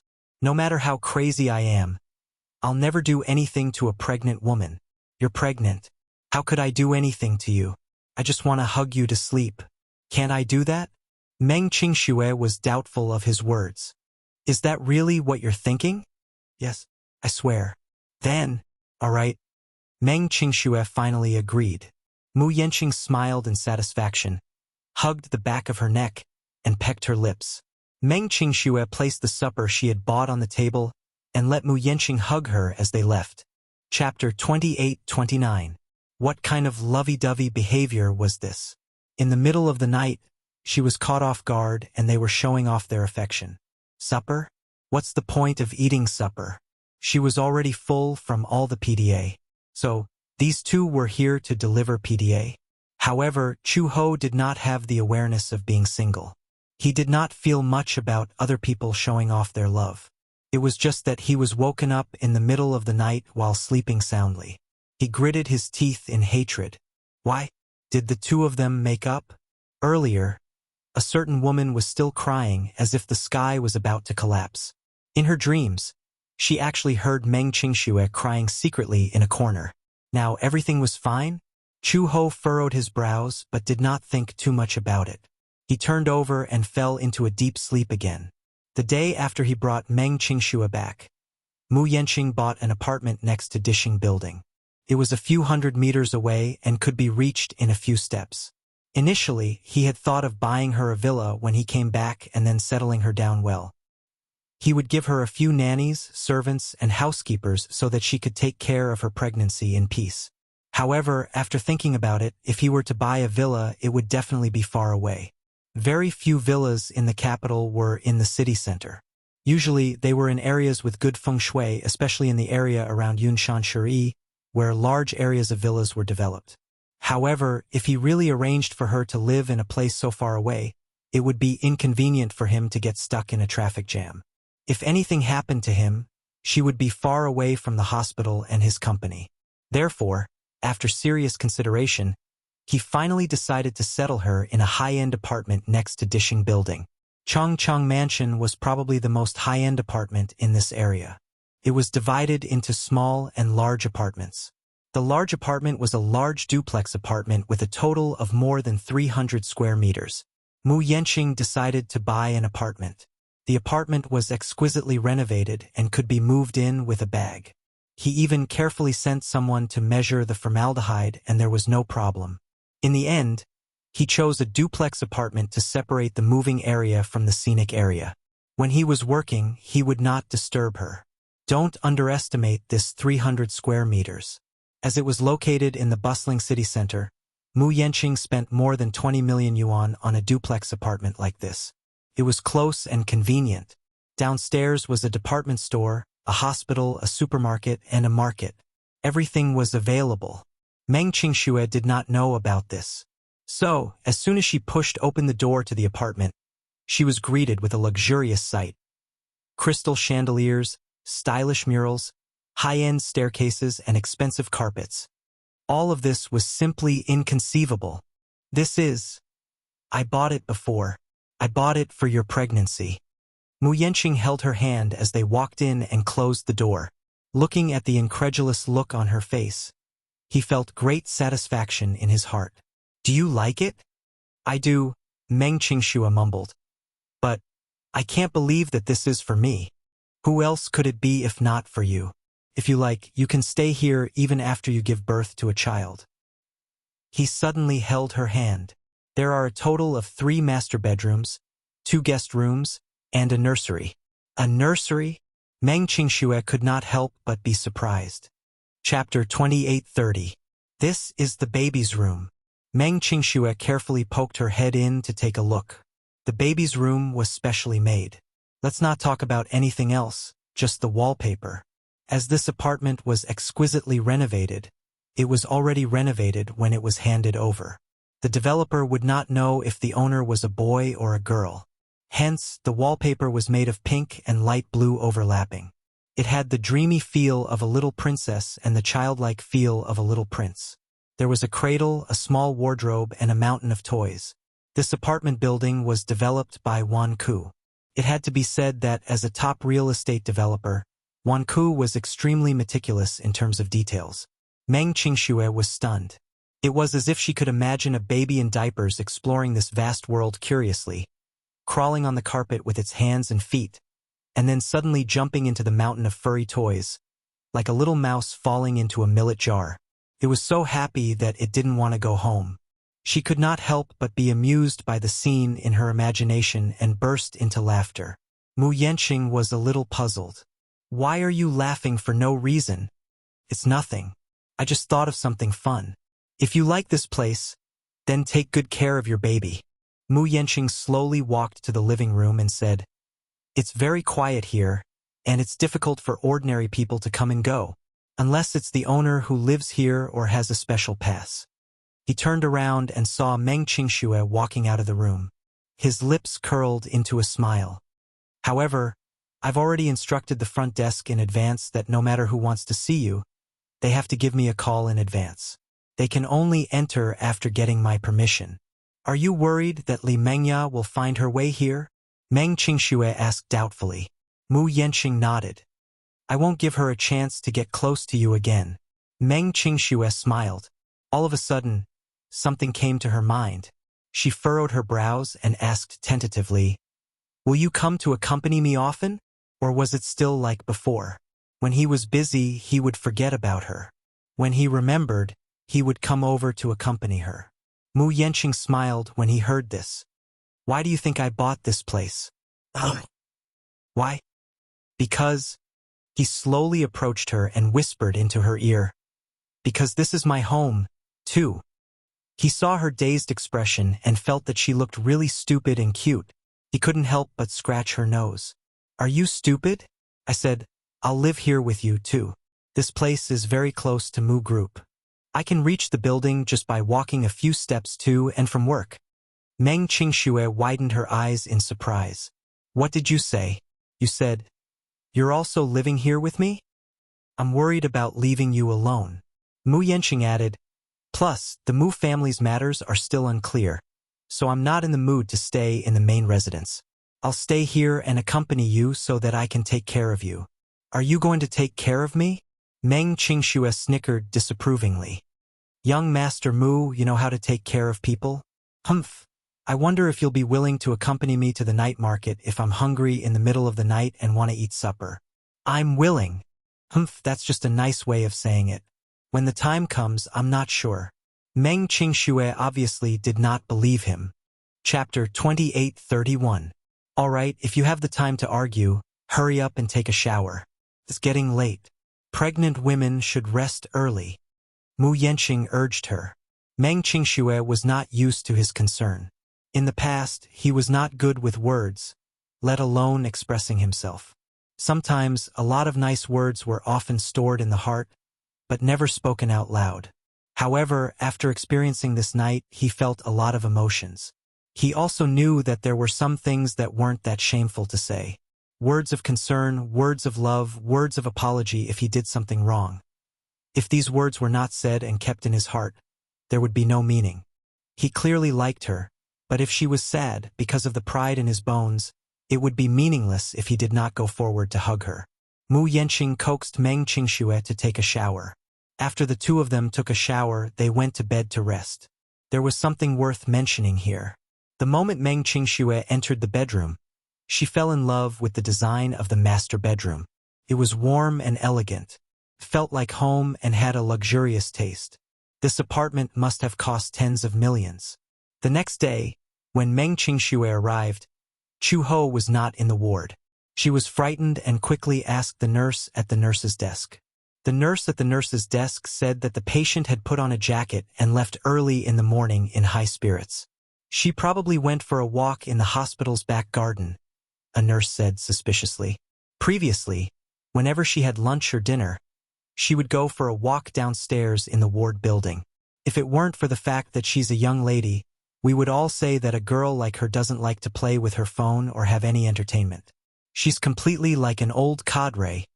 The corners of Meng Qingxue's eyes twitched violently. It turned out that she was not the only one who thought so.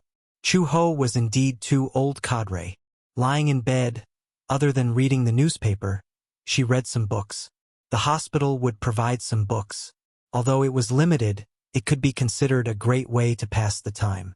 To her surprise, Chu Ho's English was jaw-dropping. There were 3 English novels in the hospital. Because the hospital occasionally received foreign patients, they would also provide some foreign books. One day, she saw Chu He holding a foreign novel and reading it seriously. She asked half-jokingly, "Can you understand the English in these books?" "English used to be my mother tongue," Chu Ho said. There were too many mysteries surrounding Chu Ho, but she had never taken the initiative to mention it to her. A public phone booth. Chu Ho held the phone and dialed an international number. After a while, the call was connected. Before the other side could speak, Chu Ho spoke first. "Lin Mu, it's me. You are?" "Vermilion Bird." Hiss. That person couldn't help but suck in a breath of cold air. How is this possible? Vermilion Bird. Officer Vermilion Bird has already... I'm not dead yet. Are you really the Vermilion Bird? But... Chu Ho interrupted him impatiently. It's only been a few years. Can't you recognize my voice? The other side was obviously shaken. After all, the voice and tone were exactly the same. Being able to call out his name at once made him believe that this mysterious call was from the Vermilion Bird who had been missing for a few years. Chapter 28:32. Lin Mu was a member of the Interpol Dispatch Committee and worked in the capital. Therefore, if Chu Ho wanted some help, the first person she thought of was him. "I'm in the hospital now and need some things and help. Are you willing to provide them to me?" After hanging up the phone and walking out of the phone booth, Meng Qingxue finally found her beside the phone booth and immediately called out her name, "Chu Ho!" Chu Ho heard her voice and looked in the direction of the sound, only to see Meng Qingxue running toward her with Mu Yanqing behind her. She raised her eyebrows and straightened her body.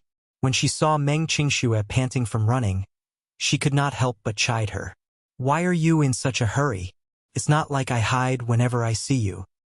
Why are you walking around instead of recuperating in the ward?" Chu Ho smiled. "I've almost recovered. Once the stitches are removed, I can be discharged." Mu Yenqing was a little surprised when he heard this. You've just undergone surgery. How can you be so sure that you've almost recovered? Chu Ho glanced at him and smiled. I'm an Interpol officer. I've suffered countless injuries. I know very well how good my recovery ability is. The doctors don't know as well as I do. Meng Qingxue did not believe her and immediately brought Chu Ho to the doctor's office to ask about her condition. After a round of examination, the doctor was completely shocked. Meng Qingxue thought that her condition had worsened and hurriedly asked. The doctor was extremely surprised. You recovered so quickly? Yes. Is this a natural physique? The doctor was still a little doubtful. Even if she was an immortal, she would not be able to recover so quickly, right? Moreover, it was obvious that she was immortal. An ordinary person would need at least a week to recover after such a surgery and half a month to be able to walk freely. She insisted on walking the day after the surgery. It had only been a few days since the surgery, but she was actually walking outside the hospital. The doctor found it hard to believe. Meng Qingxue was finally relieved after hearing what the doctor said. However, she was still shocked by Chu Ho's abnormal physique. Chu Ho, how did your body grow?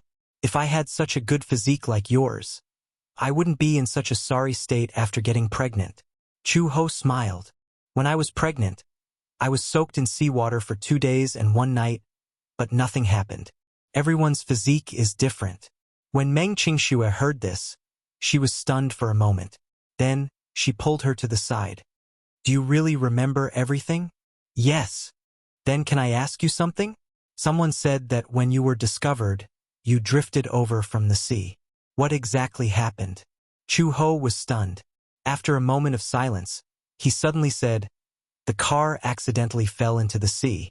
There was emergency equipment in the car. I relied on these equipment and drifted on the sea for a night. Perhaps it's lucky that it didn't drift too far away. Anyway, it was a coincidence that the villagers found me later. Chu Ho, your life is really too lucky. You were able to escape from a car that fell into the sea. Meng Qingxue sighed from the bottom of her heart.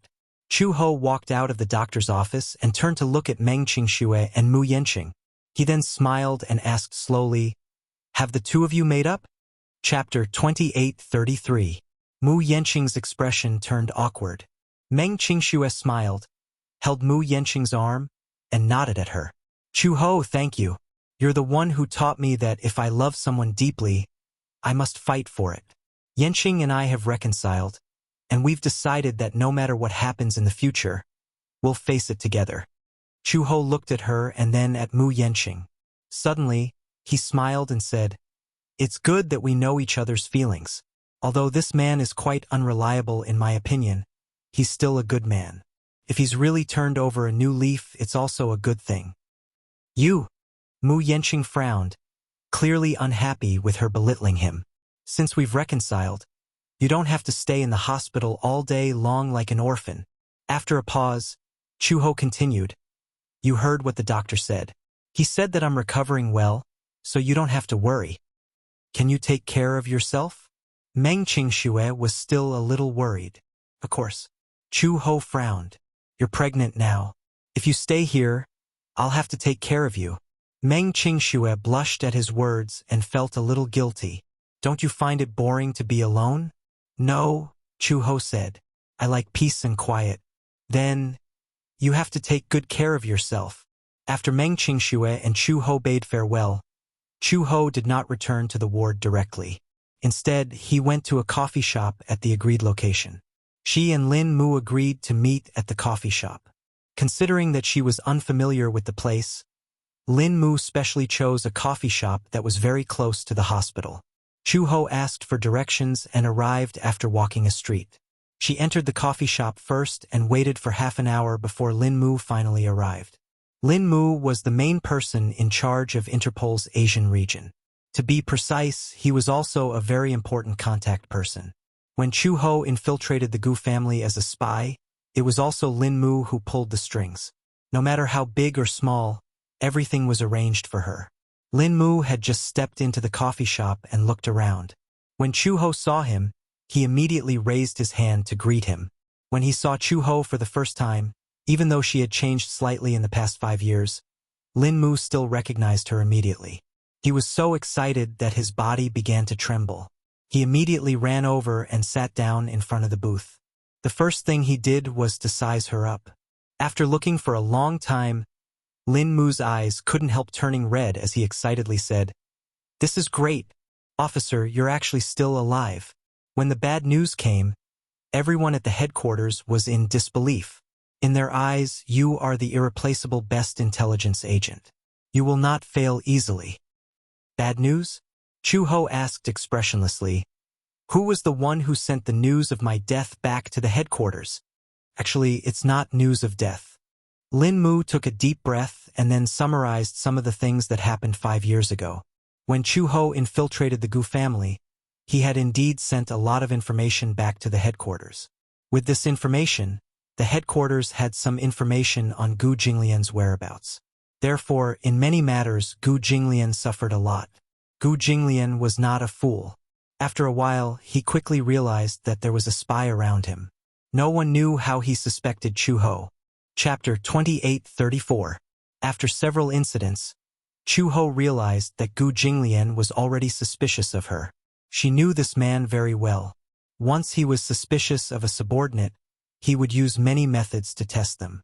Once he was convicted, he would kill them without mercy. At that time, the headquarters sent her back and she tried to escape from him. Who would have thought? Chu Ho was ordered to be killed by Gu Jinglian. If she was alive, he wanted to see her. If she was dead, he wanted to see her corpse. The car fell into the sea and she disappeared without a trace. The entire Gu family reported that Chu Ho had been killed, and this news was also sent back to the headquarters. The headquarters did not dare to jump to conclusions and listed Chu Ho as missing. 2 years later, Chu Ho still did not make any movements. So, Lu Yanwei was filled with grief and had no choice but to announce her death.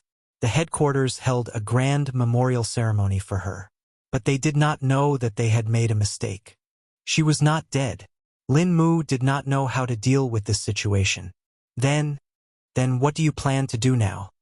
Lin Mu said and suddenly noticed the gauze on her head. He was a little shocked. Officer, are you injured? No. Chu Ho touched the gauze and concisely said, This is a surgical wound. I just had an operation. Lin Mu quickly asked, What happened? There was a blood clot in my head. I had an operation. Oh, so it's like that.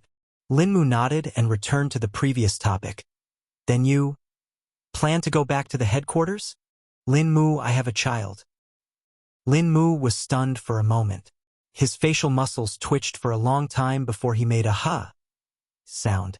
It was clear that he did not understand. What do you mean? 5 years ago, when I left the Gu family, I was pregnant. Chu Ho paused and curled her lips. Because of that accident, I fell into the sea.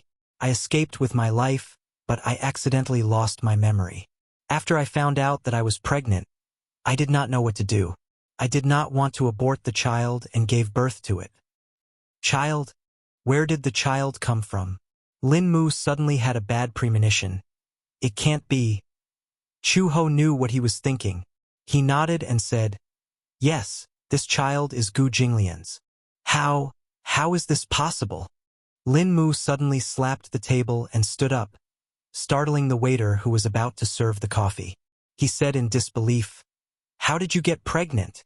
That Gu Jinglian, he forced you. It's always been women throwing themselves at him.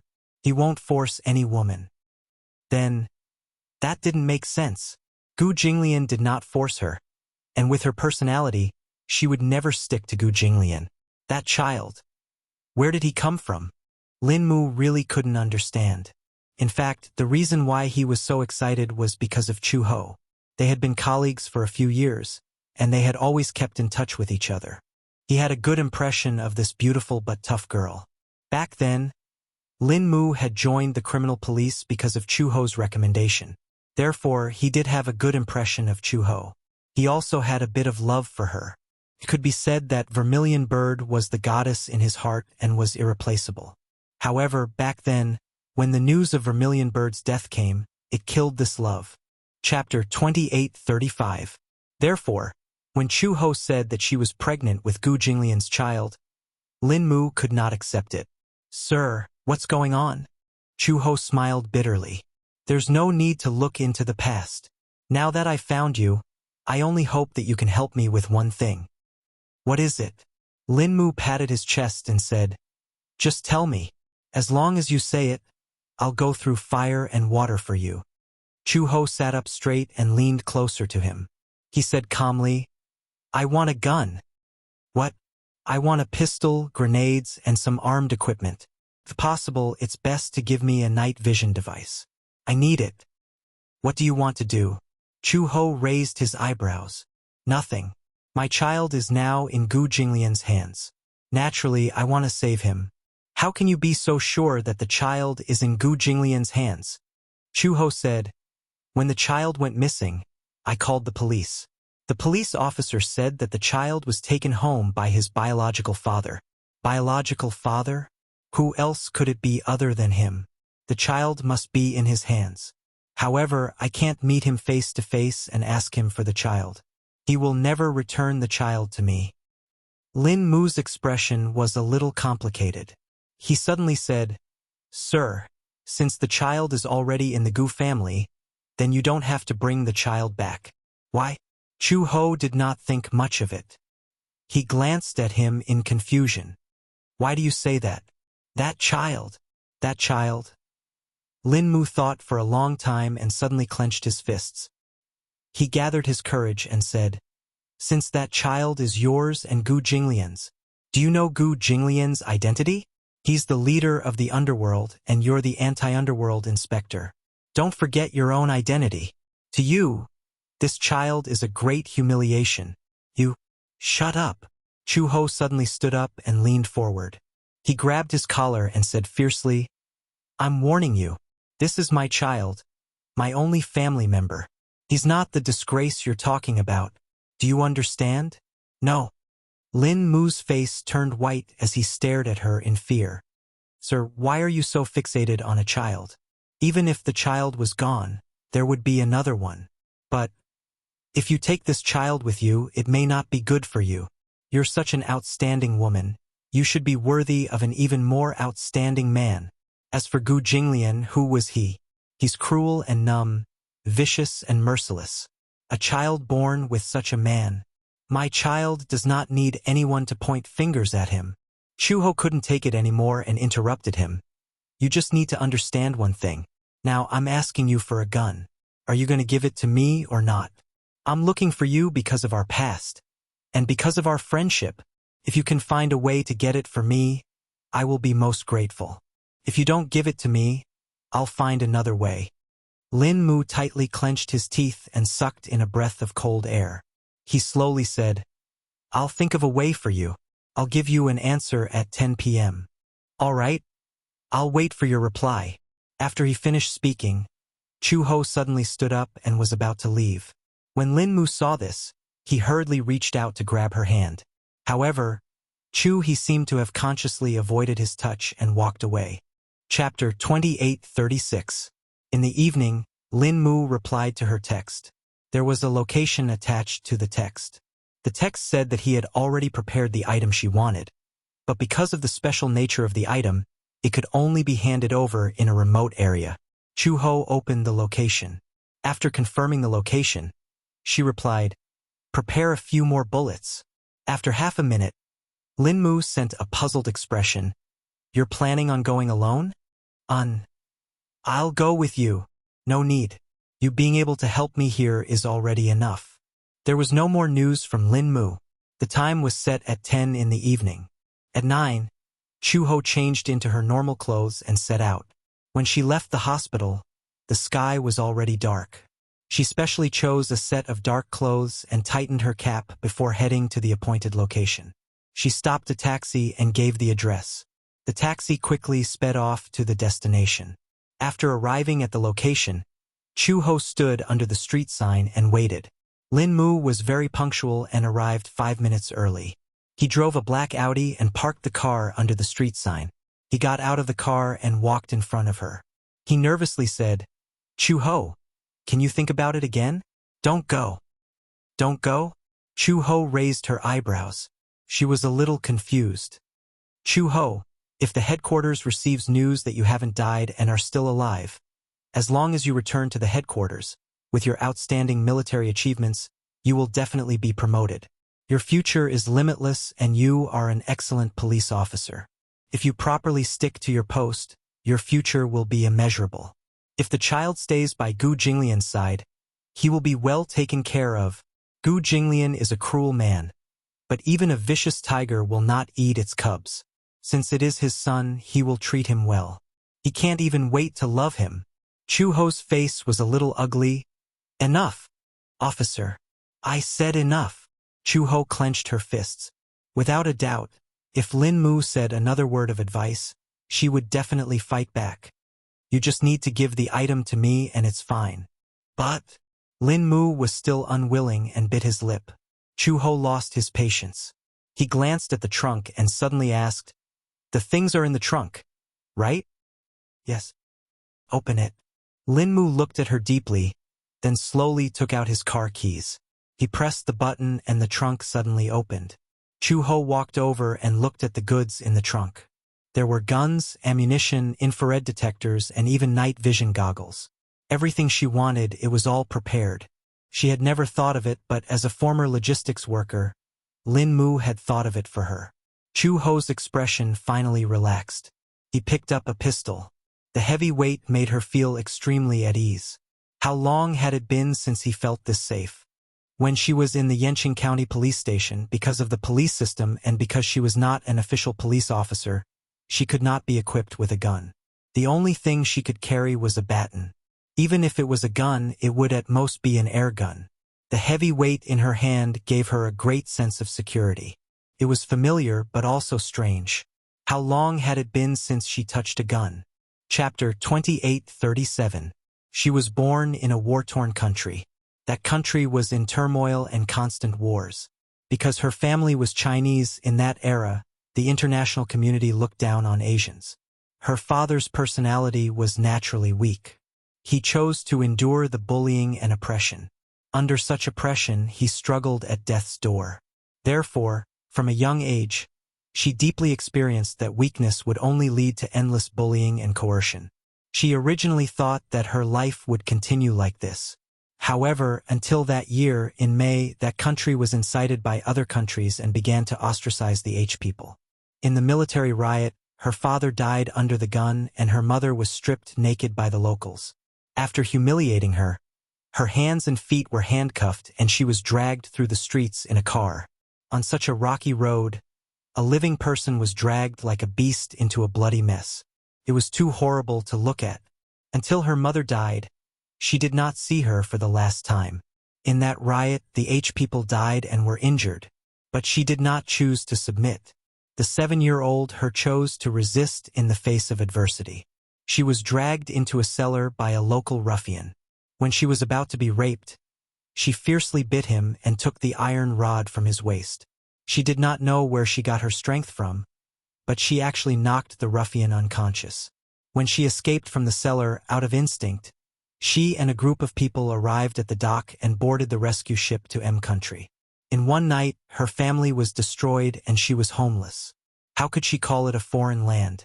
When she arrived in M country, she was accepted by a humanitarian organization.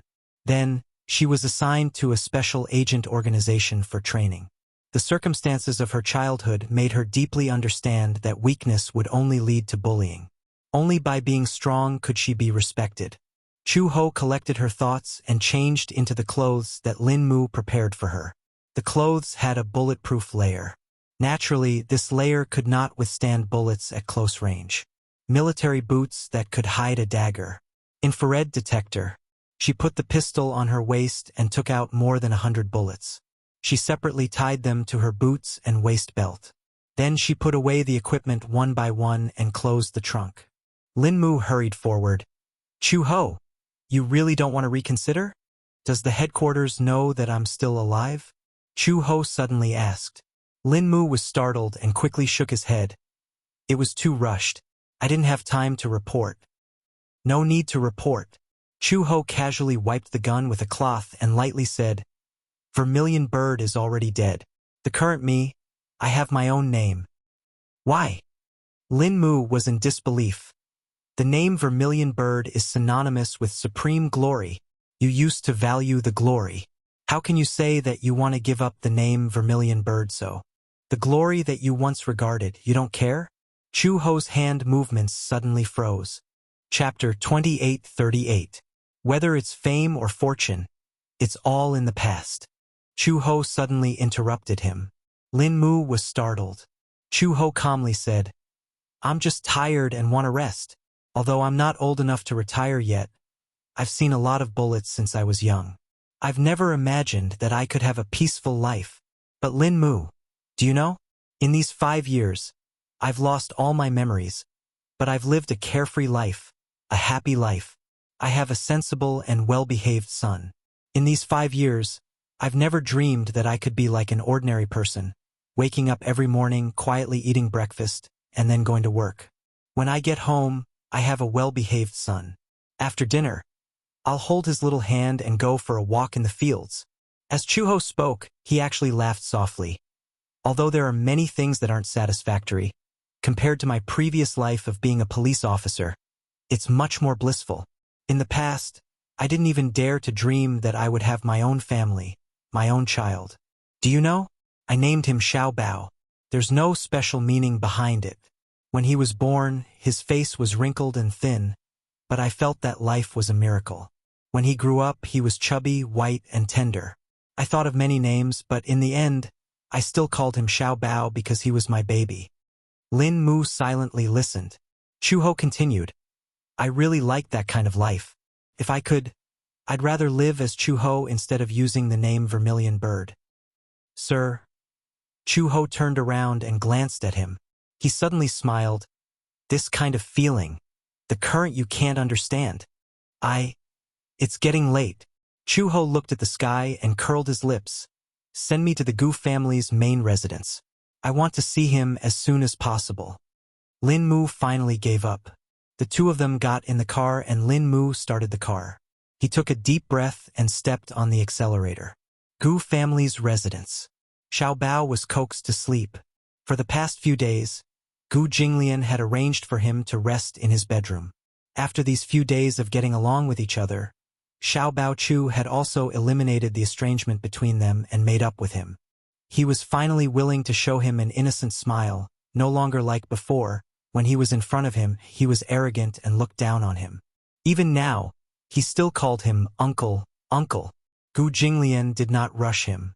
He felt that it would be better to wait until the child adapted to the environment and let nature take its course. Adults get used to it faster than children. Gu Jinglian quickly adapted to his role as a new father. Gradually, he realized that he was a newbie stay-at-home dad. At the very least, when facing Xiao Bao, the sharpness on his body would always be subtly restrained. Although there were many times when Xiao Bao would be mischievous by his side when he was busy with work, it would also make him unhappy. He would also be angry at him, glare at him, yell at him, but no matter how annoyed he was, he could not bear to touch him. It was like a lion roaring at a mischievous cub. Although he was glaring at him, he would not really slap him. Chapter 28:39. Therefore, no matter how fiercely he glared at him, the little guy did not seem to have any awareness. He even climbed onto his body provocatively, making funny faces at him and sticking out his tongue. Gu Jinglian was always amused by his funny little expression. Uncle said that Mommy will come to find me soon, but I've been waiting for a long time. Don't tell me that she still hasn't found me by the time Xiao Bao's hair turns white? Gu Jinglian raised his eyebrows. He was slightly displeased that the little guy mentioned that woman again. A certain man was jealous. He snorted coldly and suddenly threw out a historical question. Do you like Mommy more or Uncle more? Of course it's Mommy. Before he could finish his sentence, Gu Jinglian heard the word Mommy, and his face suddenly sank to the bottom. Chu Xiao Bao saw that his expression was not right and immediately changed the topic. His eyes darted around and then he said with a smile, Of course it's Uncle Moore. Good boy. The man was satisfied and reached out to gently ruffle his hair. But Xiaobao really misses Mommy. Chu Xiaobao muttered. Is Mommy playing hide and seek with me? She's deliberately hiding in a corner and deliberately not coming to find Xiaobao. She doesn't want you anymore. Gu Jinglian deliberately scared him. When Chu Xiaobao heard this, his face was full of disbelief. That's impossible. Mommy won't abandon me. Oh? Are you so sure? Gu Jinglian seemed to be very keen on provoking their mother-son relationship. He snorted coldly. If she doesn't abandon you, then why hasn't she come to find you for so long? It's probably because she hates Uncle. Baby Chu blurted out of the blue. Gu Jinglian's face darkened. What do you mean? In the past, when Xiaobao saw that other children had fathers, Xiaobao was very puzzled. Why do they all have fathers but I don't? Chu Xiaobao said and even showed a puzzled expression. After a pause, he continued. Later, Xiaobao asked Mommy why Xiaobao didn't have a father.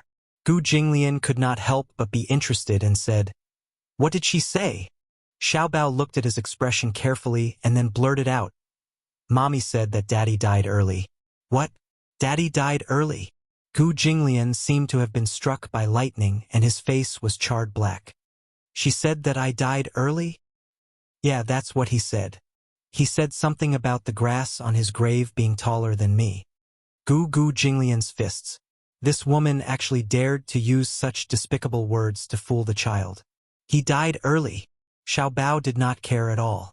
His words and actions were undoubtedly betraying his mother. He continued to complain. I only asked how Daddy died.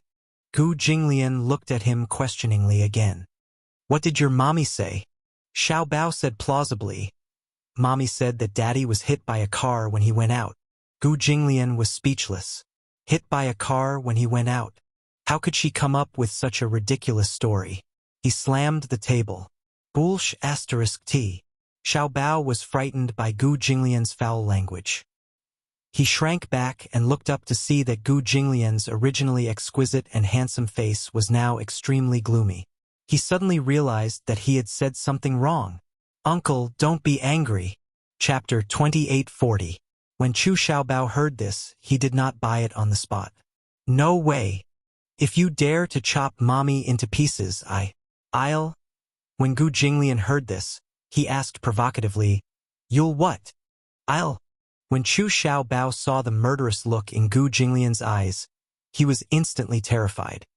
He gulped and said timidly, I'll settle this with you when I grow up. Humph. At least you know what's good for you. He even knew that he was so small that even if they were arm wrestling, he would be flattened and rounded with just one finger. Gu Jinglian ravaged his little face heavily. At that moment, Uncle Fu pushed open the door and walked in. When he saw that Xiaobao was still in Gu Jinglian's arms, he immediately walked over and hugged him. Xiaobao, it's getting late. It's time to rest. No! Xiaobao's face fell immediately. He pulled a long face sullenly. The mention of sleep seemed to kill him. He nestled in Gu Jinglian's arms and stretched out his arms and legs, looking extremely comfortable. While Gu Jinglian was busy flipping through the dossiers, he would hang on to him like a little hamster and munch on snacks non-stop while watching the hottest fantasy dramas. Destiny Chronicles. He liked the beautiful young lady in the drama, so he was very happy watching it. His eyes stared fixedly at the picturesque person on the screen without blinking. When he heard that he was going to sleep, the little guy felt uncomfortable all over. You don't want to sleep. It's still early. Uncle Fu glared at him. It's still early? It's already past 10 o'clock. It's time to sleep early. You'll only grow taller if you sleep early.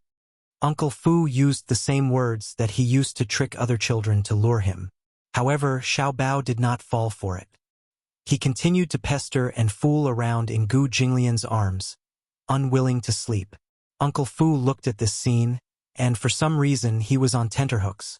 It seemed that in his memory, other than the cat that Gu Jinglian had raised a few years ago, no other creature had dared to be so lawless and reckless in his arms. Gu Jinglian's attitude towards Chu Xiaobao had been quite gentle these days.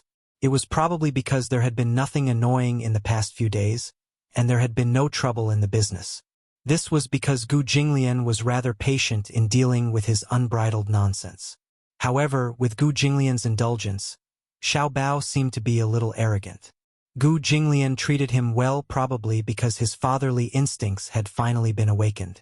As for this little guy, Gu Jinglian looked left and right and found him pleasing to the eye. "Let him watch for a while longer," Gu Jinglian said. When Fu Bo heard this, he pondered for a while before he mustered up his courage and said, "Master, you can't just let a child do whatever he wants and spoil him like this. You can't spoil him like this."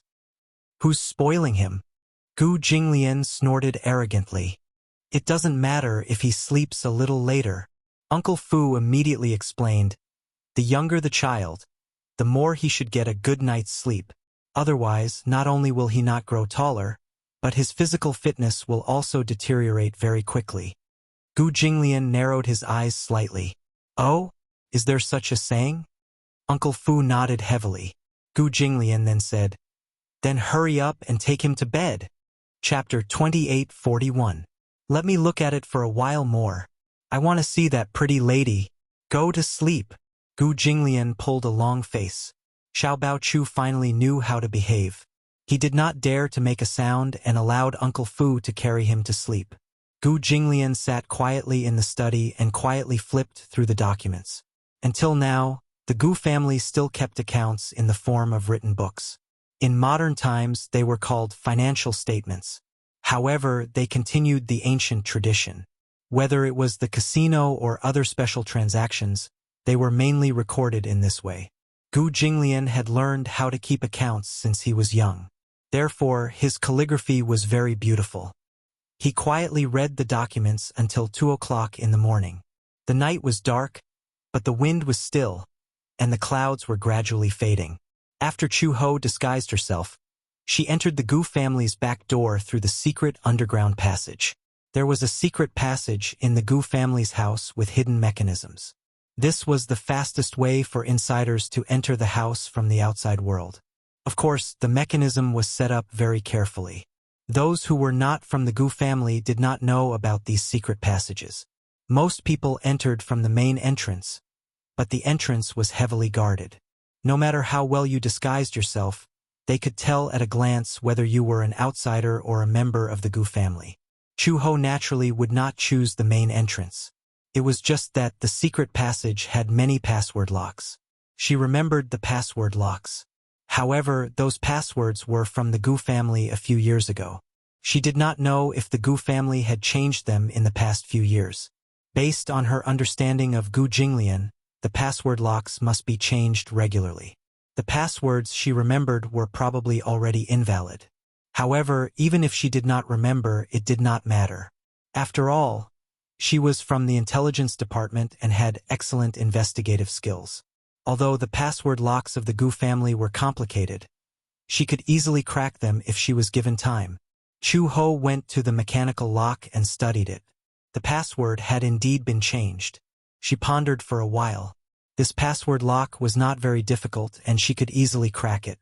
However, when he reached the second gate, the password for the second mechanism lock seemed to be very difficult to decipher. In order to crack this password, Chu Ho spent more than half an hour. By the time the password was cracked, she was already drenched in cold sweat. If the password was entered incorrectly, the signal would be connected to the logistics of the Gu family. When the time came, the door would open, and she would be greeted by more than 100 elites from the Gu clan. Chu Ho fumbled his way into the Gu family's main residence through a secret passage. After exiting the secret passage, it was the backyard of the Gu family. The backyard was a few courtyards away from Gu Jinglian's house. Chu Ho looked up. What she saw was a rockery, flowing water, and pavilions. These were the best cover. It could be seen that many things in the back garden had been renovated in the past few years. Before this, she remembered that the back garden was filled with large patches of begonia flowers. But now, the begonia flowers no longer existed. Green bamboo, pine trees, pear blossoms, and roses. There was no trace of the begonia flowers in the garden. She used to love the begonia flowers in the garden the most. Every time the spring breeze blew, the flowers would be as pink as peaches, and the bouquets of begonia flowers would bloom proudly. At a glance, they were extremely beautiful and shocking. She did not have any preference for flowers. The only thing she liked was the begonia flowers. Chapter 28:42. Who's there? Suddenly, a man's cold voice came from behind her. Chu-ho stopped in her tracks. Her back stiffened for a moment before she suddenly turned around. A man stood behind her, looking at her back suspiciously. He felt that this woman was too unfamiliar. There weren't many women in the Gu family. There weren't many women in the business to begin with, and those who could enter the main family could be counted on one hand. Therefore, it was easy for an unfamiliar woman to suddenly barge into the Gu family's main residence to attract attention. Chu-ho glanced at him from the corner of her eyes and said casually, "What's the matter? What's your name?" The man asked again, "Why haven't I seen you in the main residence before?" "It's natural that you haven't seen me before, because I've always been by old master's side. It's natural that you don't know me. Is that so?" The man was still suspicious. Recently, Gu Jinglian's attitude towards women had been indifferent. It was probably because he had too many things to worry about in the Gu family in the past few months. He couldn't be distracted at all, nor did he have the heart to be distracted. Could it be someone from the main family? Impossible. As long as it was someone from the main family, even if he wasn't familiar with them, he should have seen them before. But he had never seen this woman before. Chu-ho saw that he was extremely vigilant, so she sighed helplessly and said, "It's fine if you suspect me, but there are some things that I need you to pass to him on my behalf. Okay? What things?" Chu-ho looked around vigilantly and sighed. "Why don't you come over and take it? This thing is easy to break." The man was completely curious. He didn't know what exactly it was. It wasn't that he didn't suspect that this fellow would play some tricks.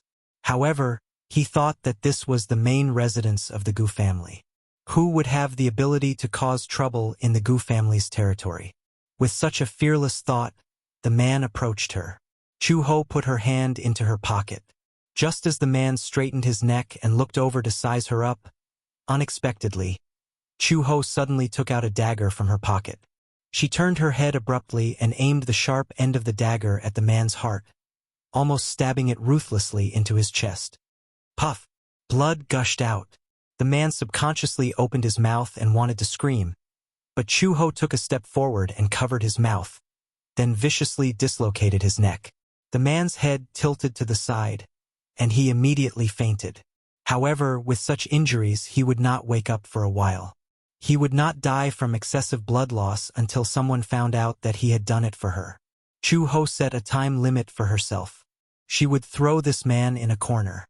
When he was discovered and caused a commotion, if she still hadn't found the person she was looking for, she wouldn't stay any longer and would take advantage of the chaos to leave. Chu-ho fumbled his way into Gu Jinglian's house. As the main courtyard of the main residence, Gu Jinglian's style was evident everywhere. At first glance, the design of the house was very cold. Just like Gu Jinglian, it was gloomy and cold, but also arrogant and unreasonable. Against the moonlight, the lake water was desolate and bleak. Green bamboo and green pine were his favorite plants. After so many years, they had not changed. When she reached the steps, Chu-ho walked up the steps and entered the house. She vaguely identified the direction and slowly felt her way towards Gu Jinglian's bedroom. She suspected that Xiao Bao would probably be arranged to rest in his bedroom. She glanced at the time. Chapter 28:43. At this time, that man was probably still in the study. He always slept very late and would only get out of bed at around 3 or 4 o'clock in the morning. However, he would wake up as soon as the sun rose. He would be busy the entire morning and sleep for another 3 hours during his lunch break. This was an opportunity. If she wasn't wrong, Xiao Bao was probably sleeping soundly on his bed at this moment. Chu-ho leaned closer to the door and carefully listened to the sounds in the room. She could faintly hear the sound of snoring. It wasn't heavy, but it wasn't light either. It was the kind of snoring that belonged to a child. This kind of snoring sound was very familiar to Chu-ho. Xiao Bao. It was Xiao Bao. He was in this room. Chu-ho was so emotional that her eyes turned red. She suddenly grabbed the door handle and twisted it gently. The room wasn't locked. She entered the room smoothly and silently locked the door. The room was very big. It was the master bedroom, a Chinese-style courtyard suite.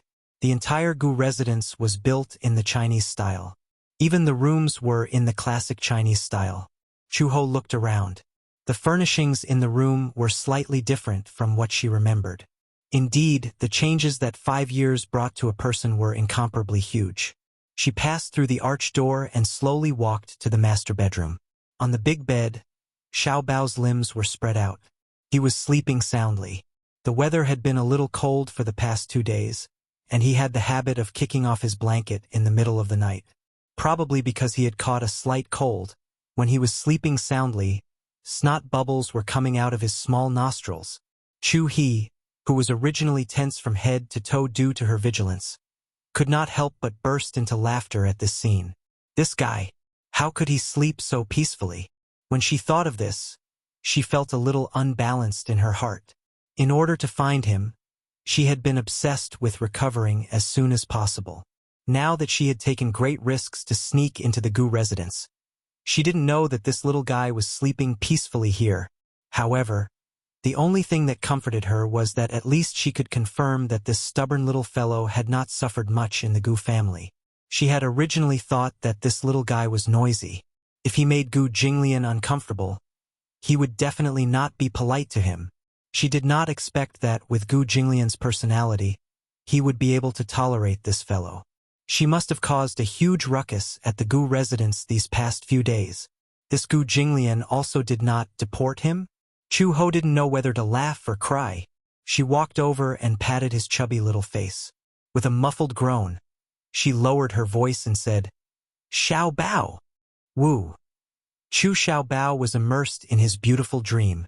Being disturbed at this moment, he narrowed his eyes and immediately reached out to slap her hand, muttering, "Don't be noisy, la stinking Xiao Bao." Chu-ho was a little angry. He couldn't help but flick his face in an attempt to wake him up. It seemed that waking him up was too rough, and she felt a little sorry for him. Although Xiao Bao was only 5 years old, he already had a serious temper when he woke up. When she accidentally woke him up in the middle of the night, he would sit up in bed with a dirty face. Then, he would have an expression of wanting to cry but no tears would come out. First, he would throw the pillow in frustration. Then he would cry out in dissatisfaction, as if he was venting his displeasure from being woken up. Chapter 28:44. She pinched his cheeks again and was about to reach out to hug him when he suddenly stopped her. Behind her, an ice-cold body stuck close to her. Chu-ho's expression instantly stiffened. She was shocked and was about to turn around when she felt a cold and hard object pressing against her back. Based on her many years of experience, she immediately realized that this hard object was no other than a gun. She could even easily sense the cold air coming from the muzzle of the gun. Who was it? Chu-ho broke out in a cold sweat. There was no other reason. When she entered the room, there was no one else in the room except for Xiao Bao, who was sleeping soundly on the bed. She had locked the door just now. Even if the person could unlock it from the outside, wouldn't it make some noise? However, this person not only did not make any noise, but she also did not notice when he was standing behind her. Her vigilance was very high, and her facial features were very sensitive. But when this man stood behind her, she did not notice at all. Chu-ho did not dare to move, for fear that the man behind her would pull the trigger if she moved. She could not figure out this man's identity. Perhaps it was because she was too nervous that she lost the ability to make the first judgment when it came to strangers. However, after a moment of calmness, she suddenly smelled a faint fragrance. The fragrance of orchids? It was a somewhat familiar fragrance. Just as she was trying to figure out this man's identity, Gu Jinglian's cold voice sounded above her head. "I thought you wouldn't come." Chu-ho's body suddenly trembled. This voice had been her curse for countless nights. Even in the 5 years when she lost her memory, she could always hear this voice in her dreams whenever she had trouble sleeping.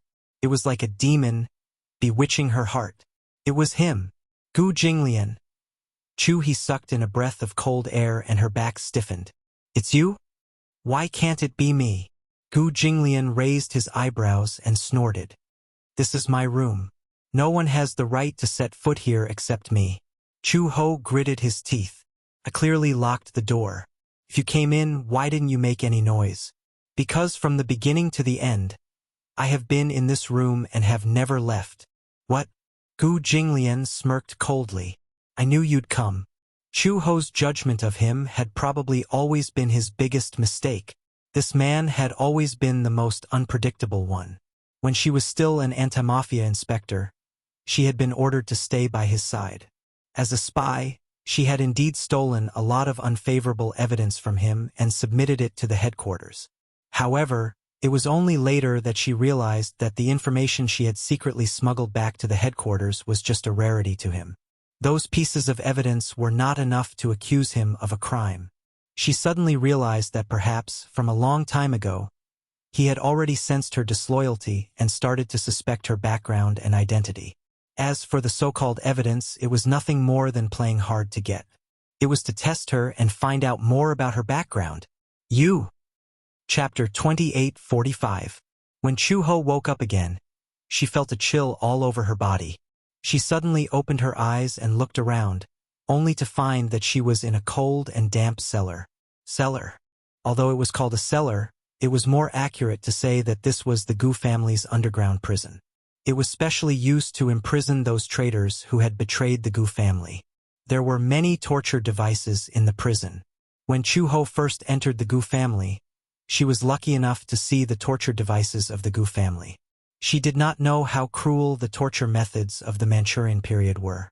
She only saw with her own eyes that these ancient torture devices of the Gu family were enough to force even a tight-lipped person to give up here, wailing like ghosts and howling like wolves. Chu Ho subconsciously wanted to stand up, but just as she stood up, her ankle was dragged back by a force. She was caught off guard and almost fell forward to the ground. When she turned around to look, she was shocked to find that her 4 limbs were tightly shackled by chains. Her wrists were suspended high in the air by the chains. Her ankles were also tightly wrapped by the chains. Damn it! Chu Ho bit her lips tightly and stared at the bruises on her hands caused by the chains. The muscles on her face tightened. I said long ago that the Gu family is not a place where you can come and go as you please. Not far away, Gu Jinglian's evil voice sounded again. Chu Ho raised her head and stared in the direction of the voice with a pair of red eyes. She saw him sitting elegantly on the chair with the official's hat. His legs were elegantly crossed, and one of his hands was casually fiddling with the jade ring on his finger.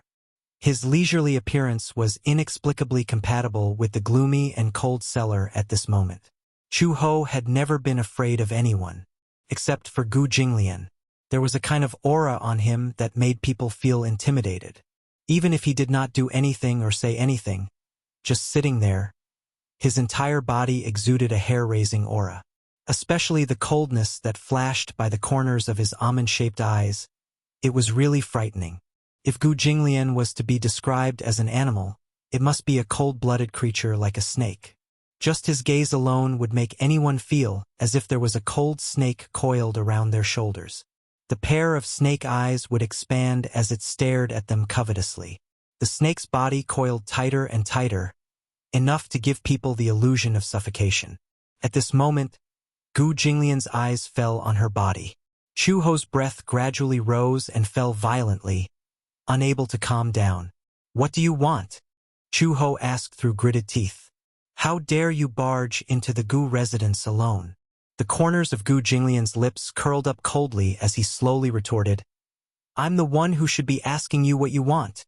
My goal is very clear. Chu Ho did not beat around the bush and simply negotiated with him. He said word by word, I'm here to bring Xiao Bao away. Xiao Bao is my son. Gu Jinglian calmly revealed the truth. Chu Ho was stunned, then sneered coldly. This is my son. My blood flows in his body. Similarly, my blood flows in his body too. After Gu Jinglian finished speaking, his brows furrowed slightly, as if he was a little conflicted. We seem to have a dispute over custody rights. Listen, I can let you go, but I have a condition. Chapter 28:46. Gu Jinglian slowly got up, walked to Chuho's side, and knelt down on one knee. Chuho couldn't help but be attracted by a piece of paper in his hand. She didn't know when, but there was an agreement in his hand. He spread the agreement on the ground and slowly pushed it in front of her. He said meaningfully, "Sign this agreement, and I'll let you go." "What is this?" Chuho was bewildered. How could this man be so kind as to let her go? What was this so-called agreement about? She didn't even have to think about it. Probably wasn't a good agreement. Gu Jinglian saw that she was sizing him up. His lips curled up coldly, and he said almost cruelly, "I've already drafted this agreement, but I still need you to sign it for it to be valid." "What exactly is this agreement?" Chuho looked him straight in the eye. "If you sign it, the agreement about you giving up Xiao Bao's custody rights will officially take effect." As Gu Jinglian spoke, he gently pushed the Indonesian agreement that his subordinate had presented to her. "It's not enough to just sign it. You also need to put your fingerprint on it." "Gu Jinglian," Chuho gritted her teeth and roared, "Don't even think about it. Xiao Bao is my son. Don't even think about taking him away from me." "You're not willing?"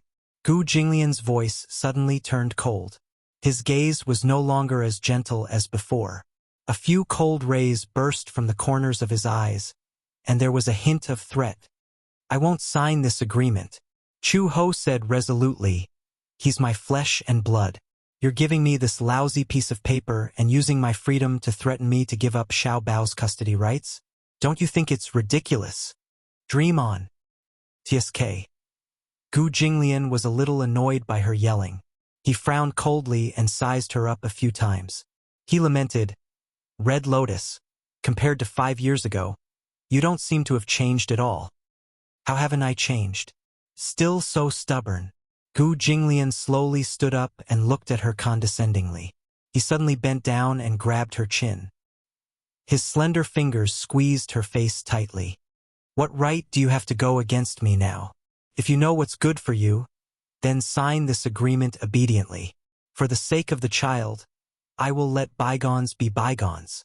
"Let bygones be bygones." Chuho sucked in a few breaths of cold air as if he had heard the funniest joke in the world. He wanted to laugh, but there was a lump in his throat. "Gu Jinglian, isn't it enough that you've ruined my life? I will never allow you to ruin Xiao Bao's life again." "I ruined your life." Gu Jinglian looked at him expressionlessly. "Red Lotus, you're the one who ruined your life, not me. If you want me to give up Xiao Bao's custody rights and hand him over to you." Chuho's chest heaved up and down for a while. He suddenly said through gritted teeth, "I'd rather kill him with my own hands when he was still in my womb than let him fall into your hands." Gu Jinglian's cold eyes shrank violently. Suddenly, the corners of his lips twitched. The curve was neither deep nor shallow, but it was obvious that he was really angry. "You have a lot of backbone." He paused and looked around. Then, his gaze fell on the torture equipment at the side. He sneered and said, "I'd like to see how long your backbone can last." Chapter 2847. After leaving these cold words, Gu Jinglian swaggered off, leaving Chuho alone in the cellar.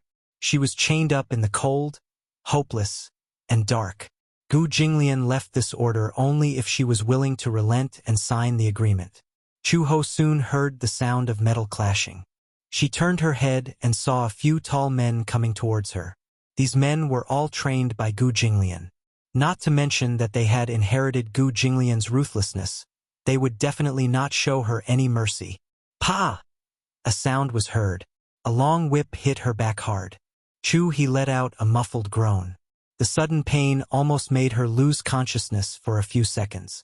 The man wielding the whip had quite a bit of strength in his hand.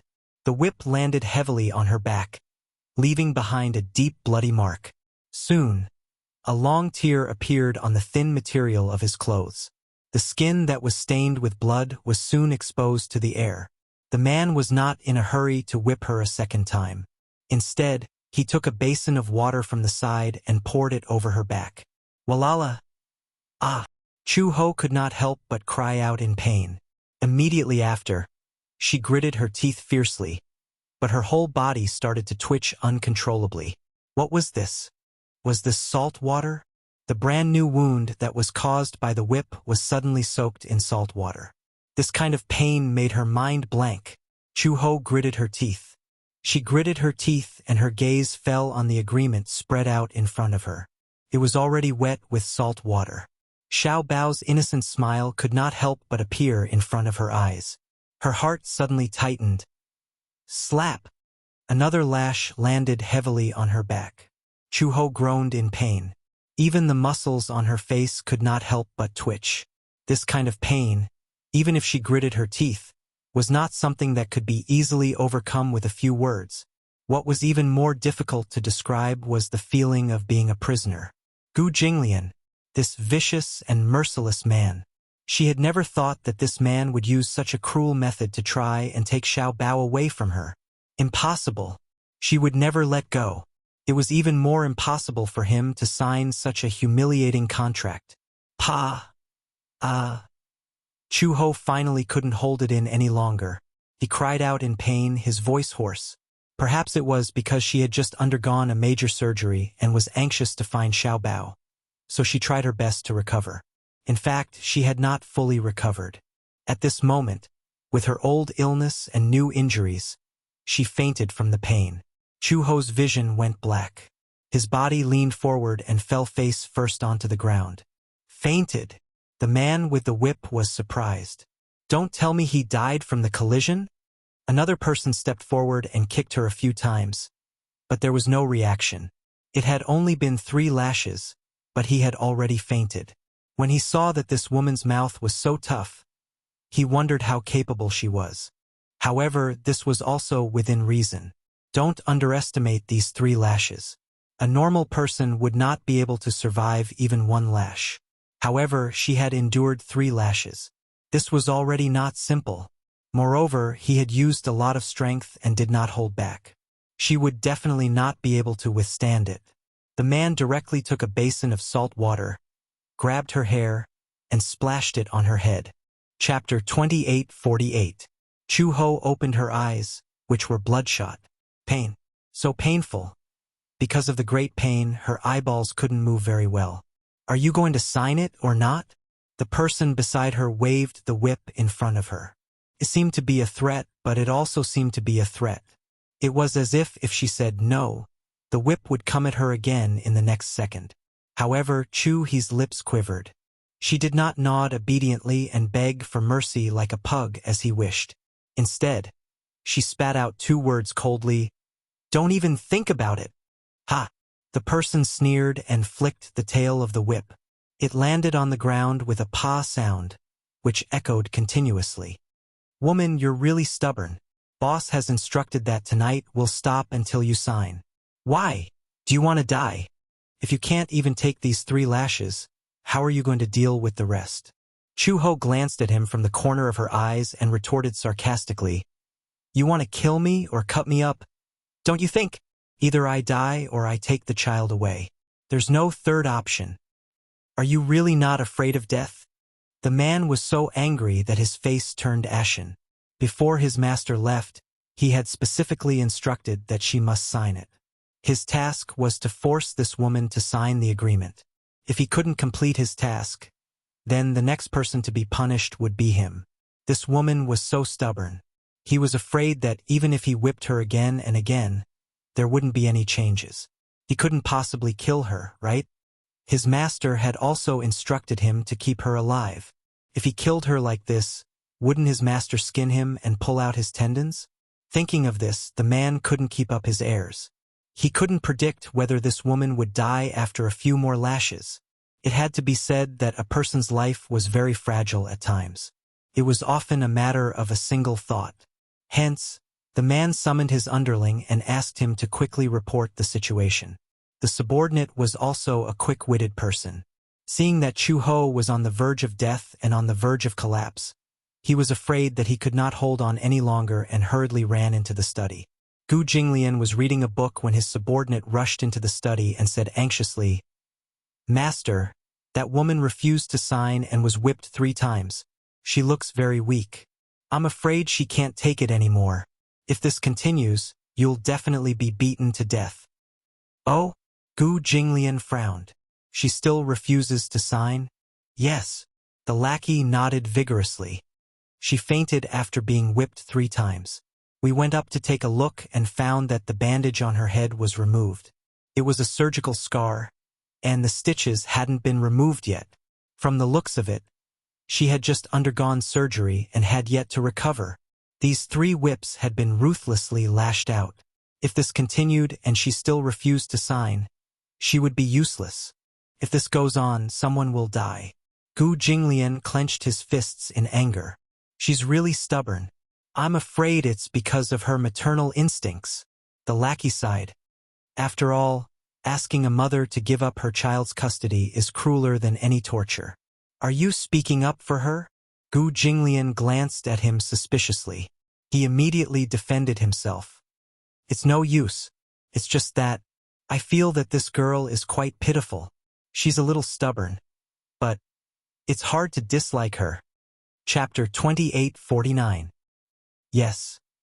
The underling lowered his head in grievance. Observing his expression, he carefully probed. Then, Master, do you think we should continue? Just as Gu Jinglian was hesitating, Chu Xiaobao's cries suddenly came from the master bedroom.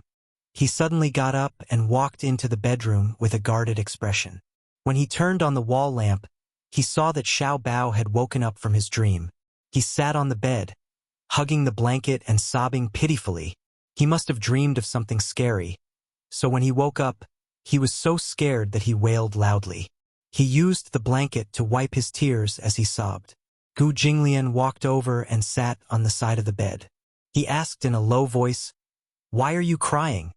Xiaobao. Xiaobao dreamed of mommy. Chu Xiaobao rubbed his wet eyes and sobbed. Xiaobao dreamed that mommy was standing by the bed and touching my face, but I don't know what happened. But in the blink of an eye, she disappeared. I chased after her and realized that she was walking away without looking back. No matter how I called her, she didn't seem to hear me. She didn't even turn around to look at me. Speaking of the pain, Chu Xiaobao cried even more pitifully. I chased after her with all my might, but it felt like the road was so long that I couldn't catch up. She didn't even look back and walked further and further away. When I opened my eyes, I realized that I was back on the bed. Sob, sob, sob. Does mommy not want me anymore? Does she not want me anymore? Gu Jinglian frowned. What was that saying again? It was called Mother and Son Are Connected by Heart. In the past, he had thought that this saying sounded too pretentious. But now he had seen it for himself. Mother and son were connected by heart. It was really strange. He immediately opened his mouth and said something that wasn't really coaxing. His tone was still gentle. You're dreaming, Uncle. Chu Xiaobao immediately cried out. A huge sense of unease engulfed him. Will mommy really not want me anymore? If she doesn't want you, then she doesn't want you. Gu Jinglian immediately expressed his stance. Uncle wants you. Oh, no. Chu Xiaobao cried even harder. Mommy, you can't abandon me. Why do you keep saying Mom? Can't you follow Uncle? Gu Jinglian was a little unhappy. This was a terrible feeling. He didn't realize that he cared a lot about what the child thought of him. However, it was obvious that in Xiaobao's heart, Chu Ho's position was more important. Naturally, he was dissatisfied. Chu Xiaobao muttered, You're not my father. He opened his mouth, but the words, I'm your father, didn't come out. Due to his pride, it was impossible for him to admit defeat to a child. Thus, he changed the topic and asked, How am I not? Mom didn't say you were. Chu Xiaobao acted like a mommy's boy. If mommy says you are, then you are. If mommy says you aren't, then you aren't. Gu Jinglian was so angry that his face darkened. This child was only 5 years old, but he was already so biased towards that woman. How could this be? However, he didn't think about it in another way. Since this child was born, he and Chu Ho had depended on each other. If he didn't stick to Chu Ho, who else could he stick to? This nominal father of his had left a very bad impression in his heart at first. Couldn't be helped that the child didn't want to get close to him. But who was Gu Jinglian? Chapter 2850. Chu Xiaobao was crying for his mother, and even Uncle Fu couldn't coax him. Gu Jinglian couldn't take it anymore and shouted, "Don't cry. If you cry again, you won't be able to see her again." Chu Xiaobao sobbed and asked innocently, "If I don't cry, can I see my mother?" "As long as you don't cry." Chu Xiaobao immediately nodded. "Okay, Xiaobao won't cry. It was a promise." Gu Jinglian walked out of the bedroom and immediately ordered, "Go and clean that woman up." Uncle Fu was confused when he heard this. He had just heard that an audacious woman had barged into the Gu residence. Old Master had sent this woman to the cellar. He had heard that this woman was Xiao Bao's biological mother, but he hadn't had the time to find out the whole story. "The woman you're talking about, could it be that you're referring to the woman you locked in the cellar?" "Yes," Gu Jinglian said with disgust. "Xiao Bao is crying for his mother. Go and clean her up. Don't get her covered in blood." "Yes, I got it." Uncle Fu trembled in fear as he responded. He watched as Gu Jinglian left the room. He didn't know where he was going. Naturally, he didn't dare to ask about his whereabouts. On the way to the cellar, Uncle Fu's imagination ran wild. He wondered what kind of woman could be pregnant with Old Master's child. It should be a beautiful woman, right? Old Master kept a close eye on women. The contraceptive measures were well taken, and such things would never happen. Old Master had a bad temper, and he didn't have much patience for women. This character wasn't born this way, but had been cultivated in the Gu family since he was young. The violent environment had instilled in him an extremely sinister and perverse character. However, Uncle Fu knew that Old Master's nature wasn't bad, but he had always been the one to call the wind and summon the rain. He was used to being spoiled. If he wanted the moon in the sky, no one would dare to pluck the stars for him. Just like that, he became a man of his word. His personality was very cold, or perhaps he had a soft side, but he was stingy with his words.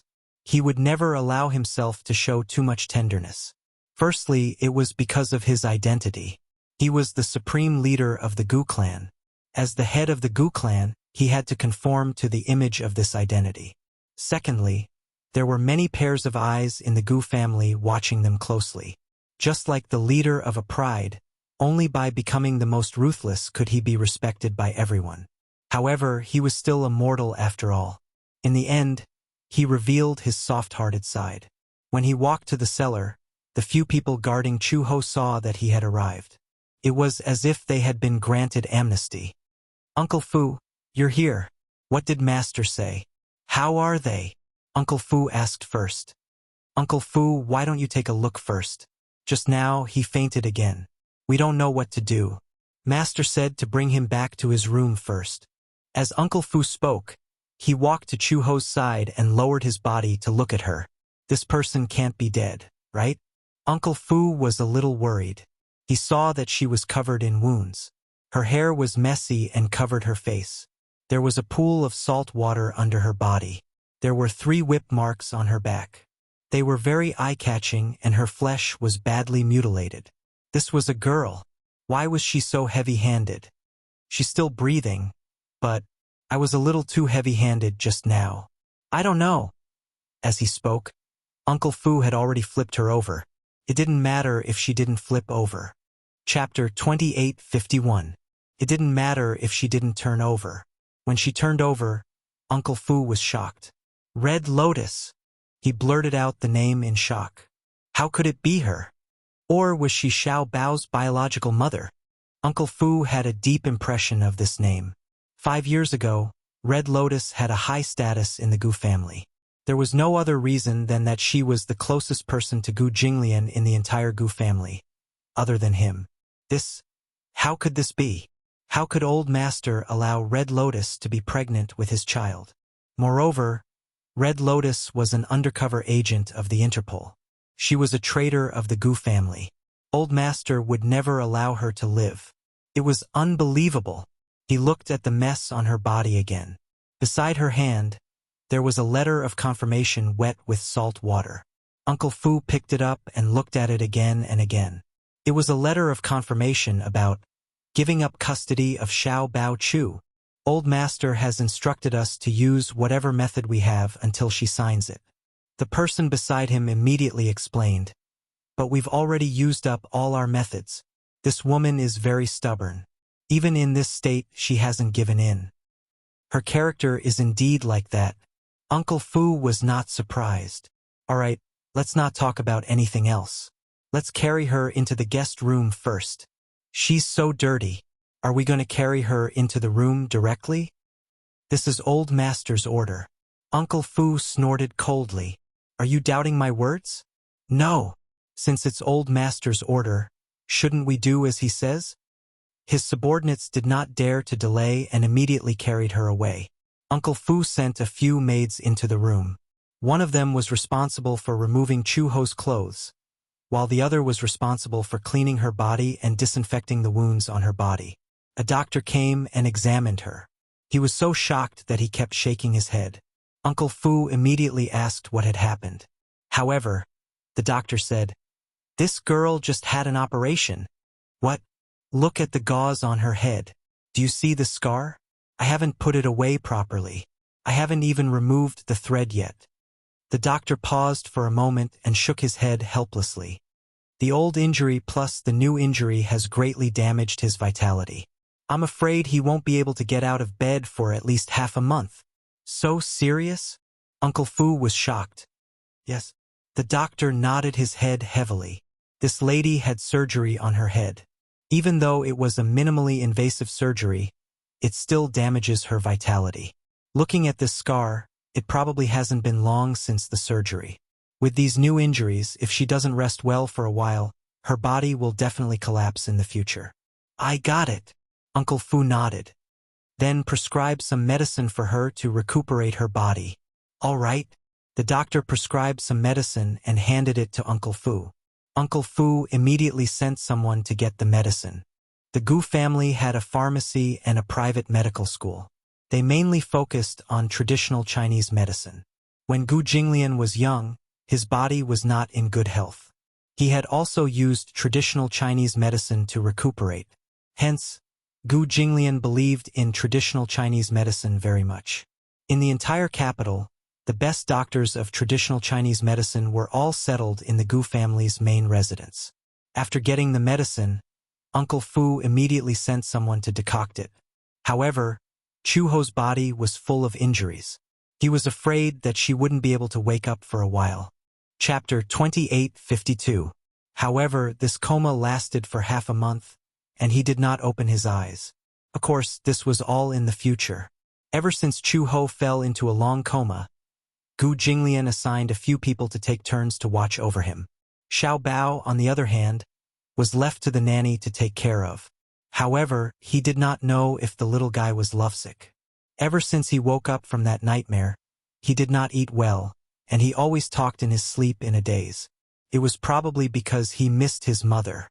After all, he had never been separated from Chu-Ho for such a long time. However, the sad thing was that Xiao Bao did not know that Chu-Ho was lying quietly on the bed next to his room.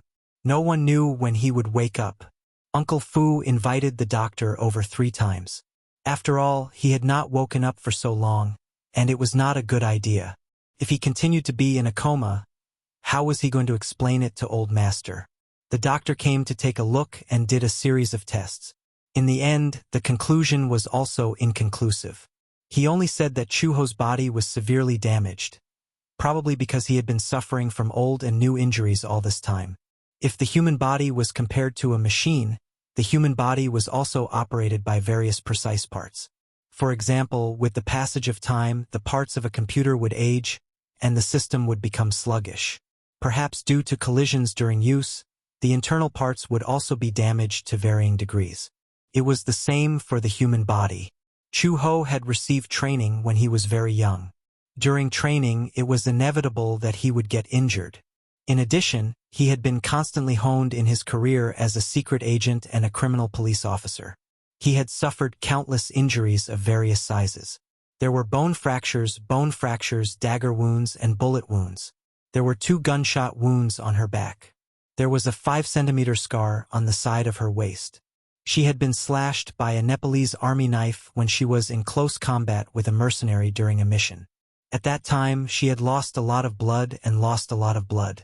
With her amazing willpower, she managed to survive until rescue arrived. There were too many old injuries, and her vitality was greatly damaged.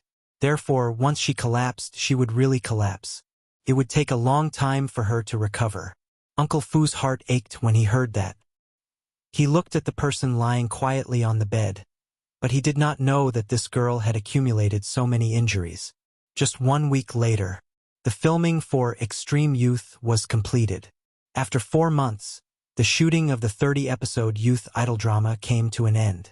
After the filming of the 26th episode had just ended, the director happily announced that the copyright had been exclusively bought out by the largest video website, PPTVI. Just based on the popularity of Gu Xingze and Yun Shishir, the price of the broadcasting rights alone had already reached 9 figures, setting a new record. Although this kind of theme was a little unpopular, it did not affect the investors' expectations for the ratings. After all, Gu Xingze was the main lead in the movie, which meant that his popularity was guaranteed. Gu Xingze and Yun Shishir were known as the 2 most beautiful women in the entertainment industry. No matter how bad the viewership ratings were, they could still recoup their capital. If he became popular, he would be able to earn a lot of money. Because of PPTVI's exclusive buyout, many television stations were unable to fight for the simulcast rights, which was a pity. Chapter 2853. After the filming ended, the crew held a grand celebration party. In order to promote the show, the entire crew created a popular variety show. The show was called Ace Intelligence Bureau. It was an entertainment show where rising stars competed with variety shows. Once it was released, the ratings were very high. Surprisingly, Gu Xingze also participated in the recording of the show. Gu Xingze rarely accepted variety shows. Because of his celebrity status, he definitely wouldn't end a variety show that had a poor reputation and childish style. There were many high-quality variety shows, but because of the conflicting schedules, he really did not have the energy to deal with these noisy variety shows. Other than some interview shows, Ace Intelligence Bureau was probably the only variety show he accepted after The Love Diary. The script was quickly written and distributed to everyone. Variety shows had scripts. The artists on the show just had to memorize the script and know the content of each segment in advance. In this era of entertainment, even if they did not have any works or popularity, as long as they had enough variety shows and the ability to react on the spot, many A-listers could even gain a lot of passers-by through variety shows. Previously, there was a model who participated in a sports reality show. Because of her strong sense of variety, her value skyrocketed. From 200,000 yuan, her appearance fee was now in the millions. With this amazing popularity, she took on many movies and TV series. Although her acting skills were difficult to describe, it was not that she was not a professional, nor was she born to be an actress. No matter how good the director was, she did not have the aura of an actress. But even so, with the popularity she gained from variety shows, her annual income from endorsements was close to tens of millions. 8:00 p.m. All the main creators were in place and the recording of the show officially started. Every segment was very unique. After the hot opening dance, it was time for the game segment. The game segments were nothing more than games that were popular and could highlight the sense of variety and attraction. For example, 2 people and 3 people, or you draw and I guess. Although Yun Shishir did not do many of these, she was tired of watching them. However, under the company's training, her sense of variety increased day by day. During the game, she completely threw away the burden of being an idol and fought fiercely with the other guests. One of the games was to wear a special sumo suit and play sumo in a place similar to an arena. Yun Shishir was wearing a bloated fighting suit. She and Hua Jin were on the same team as Gu Xingze and another female host. She discussed it with Hua Jin and decided to work together to get rid of Gu Xingze. Hence, Hua Jin was in charge of charging forward. With a roar, he charged towards Gu Xingze, who was also wearing a sumo suit, like cannon fodder. Wow! Hua Jin roared angrily, but unexpectedly, Gu Xingze nimbly dodged and he missed. Gu Xingze leaped up and kicked Hua Jin's butt. Hua Jin was caught off guard and fell to the ground. Yun Shishir was completely dumbfounded. This Hua Jin was too weak. Hua Jin immediately stood up and charged towards Gu Xingze again. Yun Shirshir did not hesitate and also charged towards Gu Xingze. The three of them were entangled together, pushing and shoving each other. Chapter 28:54.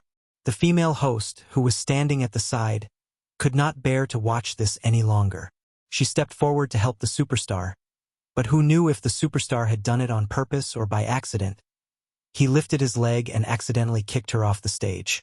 Eliminated! Ha ha ha ha! Everyone in the audience was rolling over in laughter. This time it was a 2v1. Yun Shirshir grinned wickedly as she and Hua Jin besieged him together. Little did they expect that, even after losing a teammate, the superstar would still be so valiant. In just 2 minutes, he had taken down both of them. The audience was in an uproar. The viewership ratings for the gaming segment kept rising. Very soon, they took the top spot. Next up was the talent segment. The production team sent out Yun Shirshir to showcase her singing skills. Yun Shirshir sang the theme song for the drama, Lunatic. This song was composed by Gu Xingze and written by Yun Shirshir. As the theme song for the drama's trailer, Ace Intelligence Agency had spent a lot of effort to get this song to premiere. Yun Shirshir was a little nervous at the beginning. After all, she didn't think her singing was very good. But as the atmosphere warmed up, she gradually relaxed. All the guests were sitting on the sofa. Yun Shirshir stood in the middle of the stage, holding the microphone and singing with deep emotion. The only crazy thing I've ever done is to love you until the end of the world, only until now your story. There's no place for me become a hostage of my own making, lose all reason at the end of the road, but your paranoia, your memories, never have my name, never leave a mark in your heart. Awake when I dream love you. I'm a lunatic missing you. I miss you, hate you. I'm a lunatic but my heart hurts. You don't understand, I'm afraid it's too late, love you one more time, how lucky am Ito meet you in my lifetime. The melody was beautiful and lyrical, but it was full of despair. Gu Xingze looked at her silently from beginning to end. Even when the song ended, he was still in a daze for a long time. He seemed to be deep in thought, but no one knew what he was thinking. Next, it was an interview. The main cast and crew sat on the sofa as the host kept asking questions about the filming. Halfway through the conversation, the host suddenly turned to Gu Xingze and asked curiously, Xingze, you haven't been acting in TV dramas these years. Extreme Youth is probably your first comeback project after 2 years of absence from the TV industry, right? Gu Xingze nodded lightly.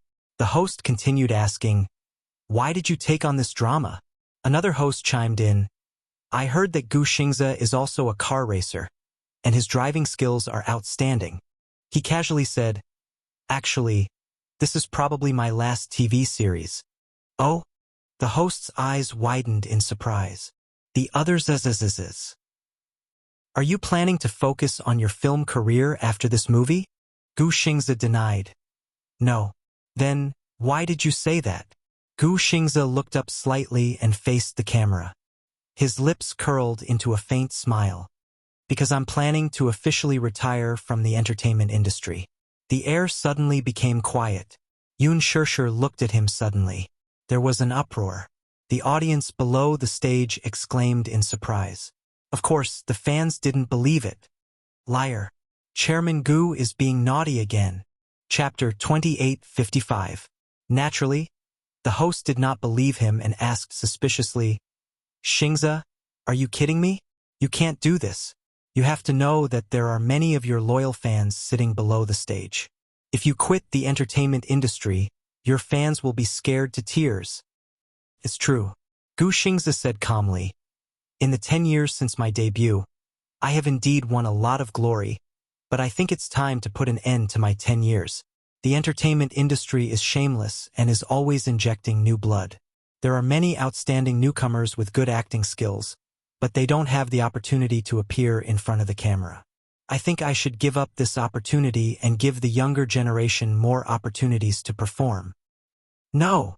The fans below the stage screamed uncontrollably. The scene was out of control. Many fans held up billboards and shouted Gu Xingze's name in support.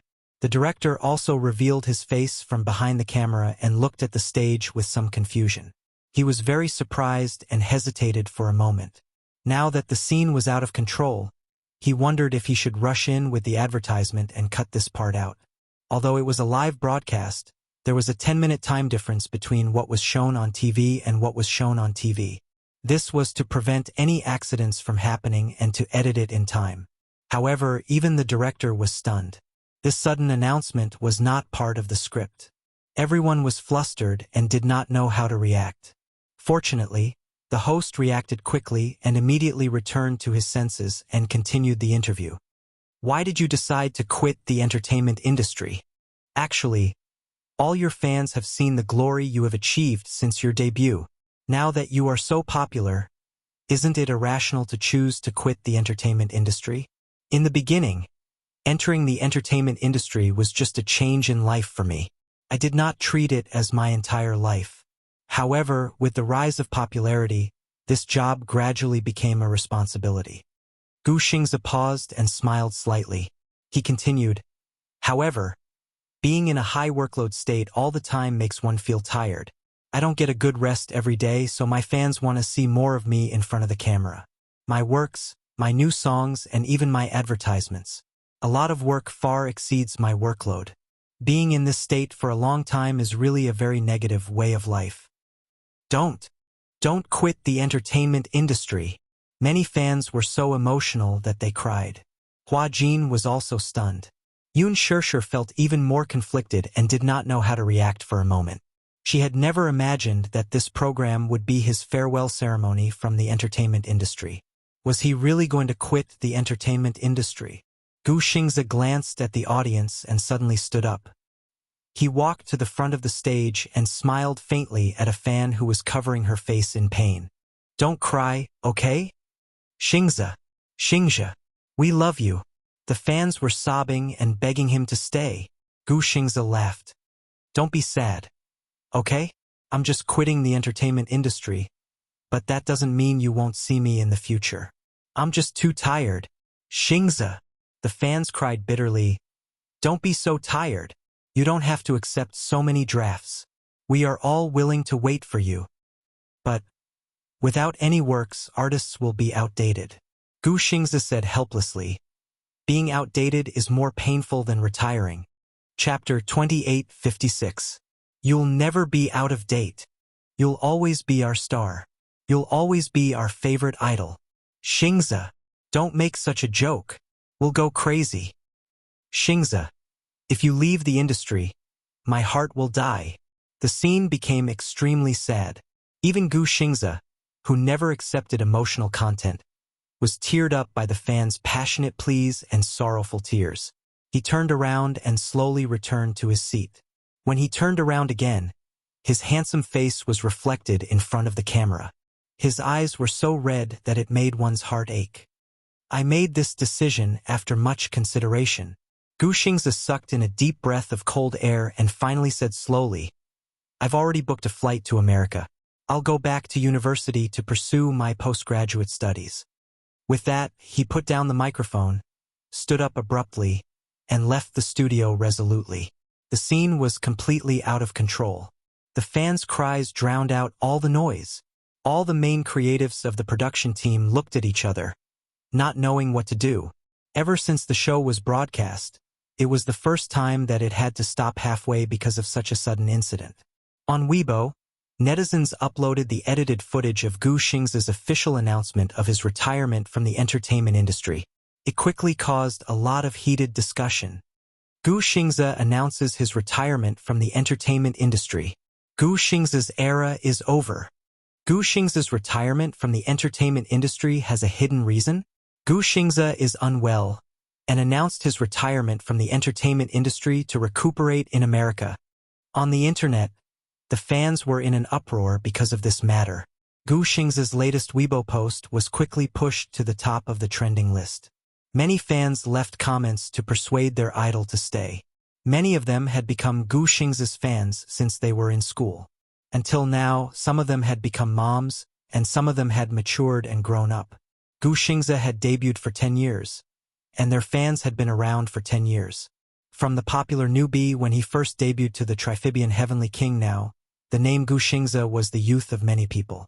One could imagine how much of a shock this news was to Gu Xingze's die-hard fans. It was too sudden. He was not mentally prepared at all. This was like bad news. How painful was that? Many fans who chased after celebrities could empathize with them. When the entire cast and crew returned home, Yun Shishir noticed that Gu Xingze had quietly left the cast and crew's group chat. She immediately called Qin Zhou. Qin Zhou picked up the phone and talked about this matter. Qin Zhou helplessly said that he also just found out about it. Without any warning, Gu Xingze announced his withdrawal and did not mention it to anyone. Even a close friend like Qin Zhou had never mentioned it to him. Why are you suddenly saying that you want to quit the entertainment industry? Yun Shishir was puzzled. What's going on? After I found out about this, I kept calling him, but I couldn't get through. Could something have happened? Yun Shishir could not help but worry.